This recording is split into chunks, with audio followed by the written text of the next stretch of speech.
Bless your name. ದೇವರ ನಾಮಕ್ಕೆ ಮಹಿಮೆ ಉಂಟಾಗಲಿ. ಕರ್ತನು ಒಳ್ಳೆಯವನು, ಆತನು ತನ್ನ ಎಲ್ಲ ಮಹತ್ವ ಕಾರ್ಯಗಳನ್ನು ಪ್ರತಿದಿನ ಮಾಡ್ತಾ ಇದ್ದಾನೆ. ಇವತ್ತಿನ ಈ ಶುಭವಾರ್ತೆ ನಿಮ್ಮೆಲ್ಲರಿಗೆ ನಾನು ದಾಂಡೇಲಿಂದ ಪಾಸ್ಟರ್ ಎನ್ ದೇವದಾಸಾದ ನಾನು ನಿಮಗೆ ಈ ಶುಭವಾರ್ತೆಯನ್ನು ನಿಮ್ಮ ಮನೆ ಒಳಗೆ, ನಿಮ್ಮ ಕೋಣೆ ಒಳಗೆ ನಾನು ಬಂದು ನಿಮಗೆ ಸುವಾರ್ತೆ ಸಾರತಕ್ಕಂಥ ಒಂದು ಮಾಧ್ಯಮ ನಮಗೆ ಸಿಕ್ಕಿದ್ದಕ್ಕಾಗಿ ದೇವರಿಗೆ ವಂದನೆಗಳನ್ನು ಸಲ್ಲಿಸ್ತಾ ಇದ್ದೇನೆ. ಮತ್ತು ಕಳೆದ ವಾರದಲ್ಲಿ ಎಲ್ಲ ನಾವು ದೇವರ ವಾಕ್ಯವನ್ನು ಅತ್ಯಧಿಕವಾಗಿ ಕಲಿತುಕೊಂಡಿರ್ತೇವೆ, ತಿಳಿದುಕೊಂಡಿರ್ತೇವೆ, ಒಳ್ಳೆಯ ವಾರ್ತೆಯನ್ನು ನಾವು ಕೇಳಿಕೊಂಡಿರ್ತೇವೆ. ಆ ವಾರ್ತೆ ಏನಂದರೆ,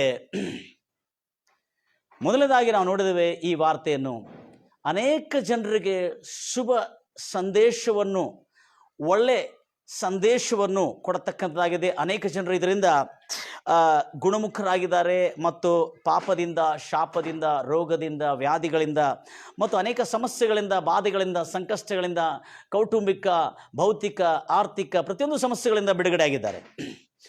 ಅದಕ್ಕಾಗಿ ಈ ಶುಭವಾರ್ತೆಯನ್ನು ನಾನು ನಿಮ್ಮ ಹತ್ರ ತರಲಿಕ್ಕಿದ್ದೇನೆ. ಸಹೋದರಿ ಸಹೋದರರೇ, ನನ್ನ ಪ್ರಿಯ ಮಿತ್ರರೇ, ಎಲ್ಲರೂ ಈ ದೇವರ ವಾಕ್ಯವನ್ನು ನೀವು ಬಹಳ ಆಸಕ್ತಿಯಿಂದ ನೀವು ಕೇಳ್ತಾ ಇದ್ದೀರಿ. ಎಷ್ಟು ಆಸಕ್ತಿಯಿಂದ ನೀವೆಲ್ಲರೂ ಕೂತ್ಕೊಂಡು ಮತ್ತು ಎಷ್ಟು ಆಸಕ್ತಿಯಿಂದ ನಿಮ್ಮ ಮನೆಯಲ್ಲಿರ್ತಕ್ಕಂಥ ಈ ಮಾಧ್ಯಮದ ಮೂಲಕವಾಗಿ ದೇವರ ವಾಕ್ಯವನ್ನು ಕೇಳ್ತಾ ಇದ್ದೀರಿ. ಮತ್ತು ಈ ಒಂದು ದೇವರ ವಾರ್ತೆಗಾಗಿ, ಈ ಒಂದು ಒಳ್ಳೆಯ ವಾರ್ತೆಗಾಗಿ ನೀವೆಲ್ಲರೂ ಕೇಳ್ತಾ ಇದ್ದೀರಿ. ಅದಕ್ಕಾಗಿ ನಾನು ನಿನ್ನೆ ಕಳೆದ ಮಂಗಳವಾರದಲ್ಲಿ ನಾನು ಮಾತಾಡತಕ್ಕಂಥ ಮಾತನ್ನು ಮತ್ತೆ ಮುಂದುವರಿಸ್ತಾ ಇದ್ದೇನೆ. ಮೊದಲು ನೀವು ಫೇಸ್ಬುಕ್ನಲ್ಲಿ ಕೇಳ್ತಾ ಇರುವಾಗಲೇ, ಈ ಮಾಧ್ಯಮದ ಮುಖವಾಗಿ ಕೇಳ್ತಾ ಇರುವಾಗಲೇ ನಿಮ್ಮ ಉತ್ತರಗಳನ್ನು ಕೂಡ ಕಳಿಸ್ಬೋದು ನನಗೆ. ಮೊದಲು ಸುವಾರ್ತೆ ಯಾರಿಗೆ ಹೇಳಿದರು ಅನ್ನತಕ್ಕಂಥ ಮಾತಿನ ಮೇಲೆ ನಾನು ಮಾತಾಡಿದೆ. ಆನಂತರ ಅಬ್ರಾಮ್, ಈಸಾಕ್, ಯಾಕೋಬರು ದೇವರನ್ನು ಏನೆಂದು, ಯಾವ ಹೆಸರಿನಿಂದ ಆತನು ಕರೆದನು. ಅಬ್ರಾಮ್, ಈಸಾಕ್, ಯಾಕೋಬರು ದೇವರನ್ನು ಯಾವ ಹೆಸರಿನಿಂದ ಕರೆದರು. ಯೆಹೋವ ಎಂಬ ಹೆಸರು ಮೊದಲು ಯಾರಿಗೆ ಗೋಚರಿಸಲ್ಪಟ್ಟಿತ್ತು. ತದನಂತರ ನಾವು ನೋಡ್ತಾ ಇದ್ದೇವೆ, ಅನೇಕ ಕಾರ್ಯಗಳನ್ನು ಗಮನಿಸ್ತಾ ಬರ್ತಾ ಇದ್ದೇವೆ. ಮತ್ತು ಸುವಾರ್ತೆ ಬೈಬಲ್ನಲ್ಲಿ ಹೇಳಿರಪಟ್ಟಂಥ ಶುಭವಾರ್ತೆ, ಸುವಾರ್ತೆ ಅಂದರೆ ಏನು ಅಂತಕ್ಕಂಥ ಸಂಗತಿಗಳನ್ನು ನೋಡ್ತಾ ಬಂದೇವೆ. ಸುವಾರ್ತೆ ಅಂದರೆ ನಾವು ಬಹಳ ಸಾರಿ ಗಮನಿಸಿದ್ವಿ, ಯೇಸು ಕ್ರಿಸ್ತನ ಜನನ, ಶಿಲುಬೆ ಶ್ರಮೆ, ಮರಣ, ಉಣಲ್ಪಡುವುದು, ಪುನರುತ್ಥಾನವಾಗುವುದು ಮತ್ತು ಎರಡನೇ ಆಗಮನ, ಇದುವೇ ಸುವಾರ್ತೆ ಎಂಬುದಾಗಿ ನಾವು ಪೂರ್ವದಲ್ಲಿ ತಿಳಿದುಕೊಂಡಿರ್ತೇವೆ. ಇದು ಕೂಡ ಒಂದು ಶುಭವಾರ್ತೆ. ಇದು ಒಂದು ಸುವಾರ್ತೆದ ಒಂದು ಭಾಗವಾಗಿದೆ, ಕೊನೆ ಭಾಗವಾಗಿದೆ ಎಂಬುದಾಗಿ ನಾನು ಭಾವಿಸ್ತೇನೆ. ಆದರೆ ಈ ಶುಭವಾರ್ತೆ ಮೊದಲನೇದಾಗಿ ಯಾರಿಗೆ ಸಾರಿದರು? ಅಬ್ರಾಮ್, ಈಸಾಕ್, ಯಾಕೋಬರಿಗೆ ದೇವರು ಏನೆಂದು ಕಾಣಿಸಿಕೊಂಡರು, ಏನೆಂದು ಆತನು ಗೋಚರಿಸಿಕೊಂಡನು ಎಂಬುದಾಗಿ ನಾವು ನೋಡ್ತಾ ಇದ್ದೇವೆ. ಬಹಳ ಸರಳವಾಗಿ ನೋಡ್ತಾ ಇದ್ದೇವೆ. ದಯಮಾಡಿ ನೀವೆಲ್ಲರೂ ಮೊದಲು ಸುವಾರ್ತೆ ಯಾರಿಗೆ ಸಾರಿದ್ರು, ಸುವಾರ್ತೆ ಅಂದರೆ ಏನು ಅನ್ನೋದೇ ನಾನು ಪೂರ್ವದಲ್ಲಿ ಅಪಾರ್ಥ ಮಾಡಿಕೊಂಡಿದ್ದೆ. ಮತ್ತು ನನಗೆ ಕಳಿಸ್ಕೊಡ್ತಕ್ಕಂಥ ಕೆಲವು ಜನರು ಕೂಡ ಪಾಪ ಅವರು ಕೂಡ ತನಗೆ ತಿಳಿದಷ್ಟಕ್ಕೂ ಅವರು ನನಗೆ ಕಳಿಸ್ಕೊಟ್ರು. ಆದ ಕಾರಣ ಅಂಥ ಒಂದು ತರಬೇತಿ ಕೇಂದ್ರದಲ್ಲಿ ನಾನು ತರಬೇತಿ ಹೊಂದಿದ್ದೇನೆ, ತುಂಬ ಒಳ್ಳೆಯ ತರಬೇತಿ ಕೇಂದ್ರ. ಆದರೆ ಇತ್ತೀಚೆಗೆ ಬಂದಿರತಕ್ಕಂಥ ಅನೇಕ ದೊಡ್ಡ ದೊಡ್ಡ ಸೇವಕರು, ಬೈಬಲ್ನಲ್ಲಿ ಡಾಕ್ಟರೇಟ್ ಪದವಿಯನ್ನು ಪಡೆದುಕೊಂಡಿದ್ದವರು, ಬೈಬಲಲ್ಲಿ ಡಾಕ್ಟರೇಟ್ ಪದವಿಯನ್ನು ಪಡೆದುಕೊಂಡಿರ್ತಕ್ಕಂಥ ಸೇವಕರ ಬೋಧನೆಯನ್ನು ದೇಶಗಳು ಮತ್ತು ವಿದೇಶಗಳಲ್ಲಿ ಬೋಧಿಸಿರ್ತಕ್ಕಂಥ ಬೋಧಕರ ಇಂಗ್ಲಿಷ್ ಮಾಧ್ಯಮದ ಮೂಲಕವಾಗಿ ನಾನು ಕೇಳ್ತಾ ಇರೋದ್ರಿಂದ ನಾನು ಬಹಳಷ್ಟು ಸುಮಾರು ಈ ಕಾರ್ಯಗಳನ್ನು ಕಲಿತುಕೊಳ್ತಾ ಬಂದಿದ್ದೀನಿ. ಸುಮಾರು 30 ವರ್ಷ ಸುದೀರ್ಘ ಕಾಲ ಸೇವೆಯಲ್ಲಿ ತರಬೇತಿಯನ್ನು ಪಡೆದುಕೊಂಡು ಇವತ್ತಿಗೂ ನಾನು ಅದ್ಭುತವಾದಂಥ ಸಂಗತಿಗಳು ಕಲಿತಕ್ಕಂಥ ಅವಕಾಶವಾಗಿದೆ. ನಾನು ನಂಬುತ್ತೇನೆ, ನಾನು ಏನೇನು ಈ ಡಾಕ್ಟರೇಟ್ ಪದವಿ ಹೊಂದಿಕೊಂಡಿರ್ತಕ್ಕಂಥ ದೊಡ್ಡ ದೊಡ್ಡ ಸೇವಕರಿಂದ ಏನೇನು ಕಲಿತುಕೊಂಡಿದ್ದೇನೆ ಅದು ಆ ಶುಭವಾರ್ತೆ ಬಗ್ಗೆ ನಿಮಗೆ ತಿಳಿಸಬೇಕೆಂಬುದಾಗಿ ನಾನು ಹೃತ್ಪೂರ್ವಕವಾಗಿ ನಿಮ್ಮನ್ನು ಸ್ವಾಗತಿಸಿದ್ದೇನೆ. ದೇವರು ನಿಮ್ಮನ್ನು ಆಶೀರ್ವದಿಸಲಿ. ಬರೋಣ ನಾವು ದೇವರ ವಾಕ್ಯಕ್ಕೆ. ಮೊಟ್ಟ ಮೊದಲಾಗಿ ಶುಭವಾರ್ತೆ ಯಾರಿಗೆ ಸಾರಿದರು ಮತ್ತು ಅಬ್ರಾಮ್, ಈಸಾಕ್, ಯಾಕೋಬರಿಗೆ ದೇವರು ಏನೆಂದು ಗೋಚರಿಸಿದನು. ಯೆಹೋವ ಎಂಬ ಹೆಸರು ಬರಲಿಕ್ಕೆ ಮುಂಚೆ ಯಾವ ಹೆಸರಿಂದ ದೇವರನ್ನು ಕರಿತಿದ್ರು? ಅಬ್ರಾಮ್, ಈಸಾಕ್, ಯಾಕೋಬರು ಯಾವ ಹೆಸರಿಂದ ದೇವರನ್ನು ಕರಿತಿದ್ರು ಮತ್ತು ಆತನಿಗಿರ್ತಕ್ಕಂಥ ಟೈಟಲ್ ಏನಾಗಿತ್ತು ಎಂಬುದಾಗಿ ನಾವು ನೋಡ್ತಾ ಬಂದಿದ್ದೇವೆ. ಶುಭವಾರ್ತೆ ಅಂದರೆ ಬಹಳ ಜನರು ತಿಳ್ಕೊಂಡಿದ್ದಾರೆ, ಯೇಸು ಕ್ರಿಸ್ತನ ಜನನ, ಮರಣ ಹಾಗೂ ಶ್ರಮೆ, ಶಿಲುಬೆ ಶ್ರಮೆ ಮತ್ತು ಉಣಲ್ಪಡುವುದು ಮತ್ತು ಪುನರುತ್ಥಾನವಾಗುವುದು ಮತ್ತು ಎರಡನೇ ಆಗಮನ ಬರುವುದು. ಪುನರುತ್ಥಾನ ನಮ್ಮ ಶುಭವಾರ್ತೆಗೆ, ನಮ್ಮ ಸುವಾರ್ತೆಗೆ ಒಂದು ಆಧಾರವಾಗಿದೆ. ಕೊನೆ ಆಧಾರ, ದ ಫೌಂಡೇಶನ್, ಆಧಾರವಾಗಿದೆ ನಮ್ಮ ಶುಭವಾರ್ತೆಗೆ. ನಾವು ಸಾರ್ತಕ್ಕಂಥ ಸುವಾರ್ತೆಗೆ ಒಂದು ಆಧಾರವಾಗಿದೆ. ಆದರೆ ಇಲ್ಲಿ ನಾವು ತಿಳ್ಕೊಳ್ತಕ್ಕಂಥ ಅನೇಕ ಸಂಗತಿಗಳು ಏನು ಹೇಳ್ತಾ ಇದೆ ಅಂದರೆ, ಗಮನಿಸ್ತೀರಿ, ಶುಭವಾರ್ತೆ ಮೊದಲು, ಬೈಬಲ್ನಲ್ಲಿ ಮೊದಲು ಸುವಾರ್ತೆ ಯಾರು ಯಾರಿಗೆ ಸಾರಿದರು ಅನ್ನತಕ್ಕಂಥ ಸಂದೇಶ ನಾನು ನನ್ನ ಸಂದೇಶದಲ್ಲಿ ನಾನು ಹೇಳಿದ್ದೇನೆ. ನನ್ನ ಸಂದೇಶದಲ್ಲಿ ಎಲ್ ಶಡಾಯ್ 2ನಲ್ಲಿ ಹೇಳಿದ್ದೇನೆ. ಈಗ ಎಲ್ ಶಡಾಯ್ 3 ಎಂಬ ಇದರಲ್ಲಿ ಬರ್ತಾ ಇದ್ದೇವೆ. ಅದಕ್ಕಾಗ ನಾವು ನೋಡೋಣ. ಮೊದಲನೇದಾಗಿ ನಾನು ಹೇಳಿದ್ದೇನೆ, ವಿಮೋಚನ ಕಾಂಡ 6ನೇ ಅಧ್ಯಾಯ 1, 2, 3 ವಚನದಲ್ಲಿ ನಾವು ನೋಡ್ತಾ ಇದ್ದೇವೆ. ಮೋಸೆ ಫರೋ ಹತ್ರ ಹೋಗಿ ಯೆಹೋವನ ಹೆಸರು ಹೇಳಿದ ಕೂಡಲೇ ಅವರನ್ನು ಇನ್ನೂ ಹೆಚ್ಚಾಗಿ ಕಿರುಕುಳ, ಇಸ್ರಾಯೇಲ್ ಜನಾಂಗನ್ನು ಇನ್ನೂ ಹೆಚ್ಚಾಗಿ ಕಿರುಕುಳ, ದೌರ್ಜನ್ಯ, ಅವ್ರನ್ನು ಹಿಂಸಿಸ್ತಾ ಇರುವುದರಿಂದ ದೇವರ ಕಡೆ ಬಂದು ಮೋಸೆ ಬಿನ್ನಹ ಮಾಡ್ತಾ ಇದ್ದಾನೆ. ದೇವರೇ, ಒಡೆಯನೇ, ಯೆಹೋವನೇ, ಯಾಕೆ ನೀನು ನನ್ನನ್ನು ಅಲ್ಲಿಗೆ ಕಳಿಸಿದಿ?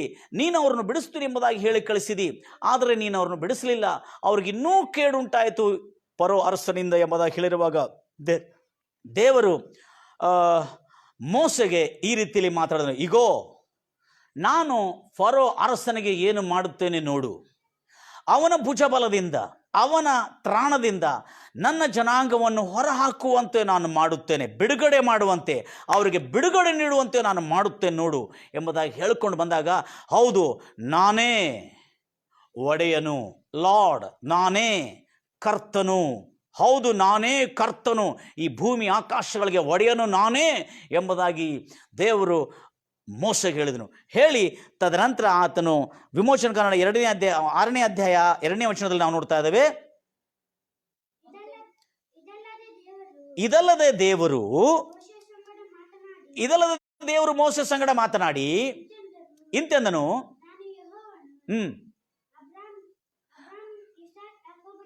ನಾನು ಕರ್ತನು, ಒಡೆಯನು, ಅಬ್ರಾಮ್, ಈಸಾಕ್, ಯಾಕೋಬರಿಗೆ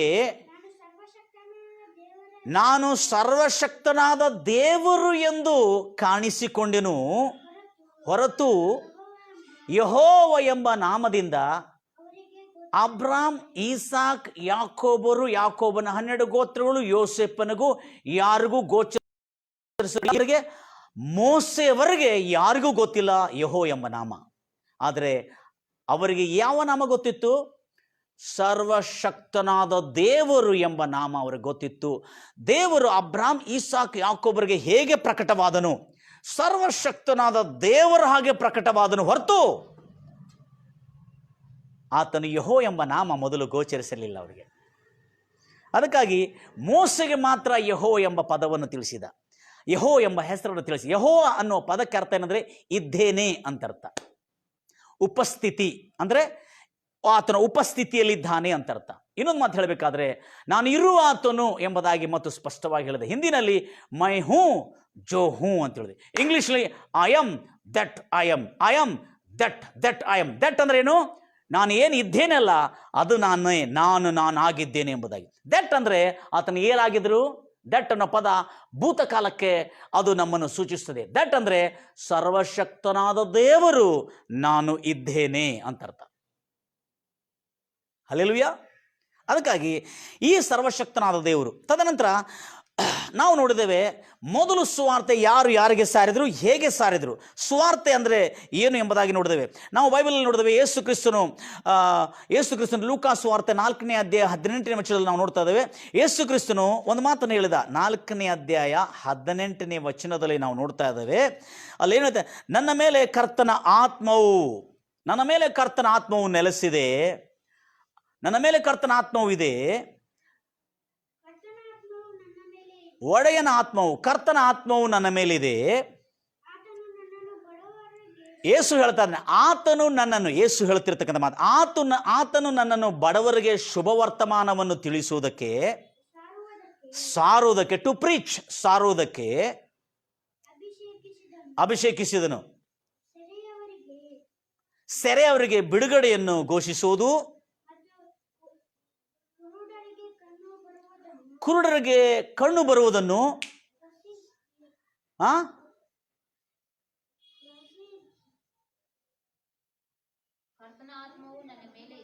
ಕರ್ತನ ಆತ್ಮವು ನನ್ನ ಮೇಲಿದೆ, ಏಕೆಂದರೆ ಬಡವರಿಗೆ ಸುವಾರ್ತೆಯನ್ನು ಸಾರಲು ಆತನು ನನ್ನನ್ನು ಅಭಿಷೇಕಿಸಿದ್ದಾನೆ, ಮುರಿದ ಹೃದಯವುಳ್ಳವರನ್ನು ಗುಣಪಡಿಸುವುದಕ್ಕೂ, ಸೆರೆಯಲ್ಲಿದ್ದವರಿಗೆ ಬಿಡುಗಡೆಯನ್ನು ಸಾರುವುದಕ್ಕೂ, ಕುರುಡರಿಗೆ ದೃಷ್ಟಿ ಕೊಡುವುದಕ್ಕೂ, ಬಾಧಿಸಲ್ಪಡುವವರಿಗೆ ಜಜ್ಜಲ್ಪಟ್ಟವರನ್ನು ಬಿಡುಗಡೆ ಮಾಡುವುದಕ್ಕೂ, ಕರ್ತನ ಒಪ್ಪಿಗೆ ಆದ ಅಂಗೀಕೃತವಾದ ವರ್ಷವನ್ನು ಸಾರುವುದಕ್ಕೂ ಆತನು ನನ್ನನ್ನು ಕಳಿಸಿದ್ದಾನೆ. ಅಂದ್ರೆ ಬಡವರಿಗೆ ಶುಭ ವರ್ತಮಾನ ಎಂಬುದಾಗಿ ಬರೆಯಲ್ಪಟ್ಟಿದೆ. ಇಲ್ಲಿ ಈ ಬಡವನಾಗಿರ್ತಕ್ಕಂಥ ವ್ಯಕ್ತಿ ಯಾರು? ಬೈಬಲ್ನಲ್ಲಿ ಮೊದಲು ಒಂದು ಬಡವನಿದ್ದ. ಆ ಬಡವನು ಯಾರು? ಆ ಬಡವನಿಗೆ ಶುಭವಾರ್ತೆ ಏನಿರ್ತದ್ರಿ? ಬಡವನಿಗೆ ಸುವಾರ್ತೆಯನ್ನು ಸಾರಬೇಕಾದ್ರೆ ಏನಂತ ಸಾರಬೇಕು? ಬಡವನಿಗೆ ಶುಭವಾರ್ತೆ ಏನಿರ್ತದೆ?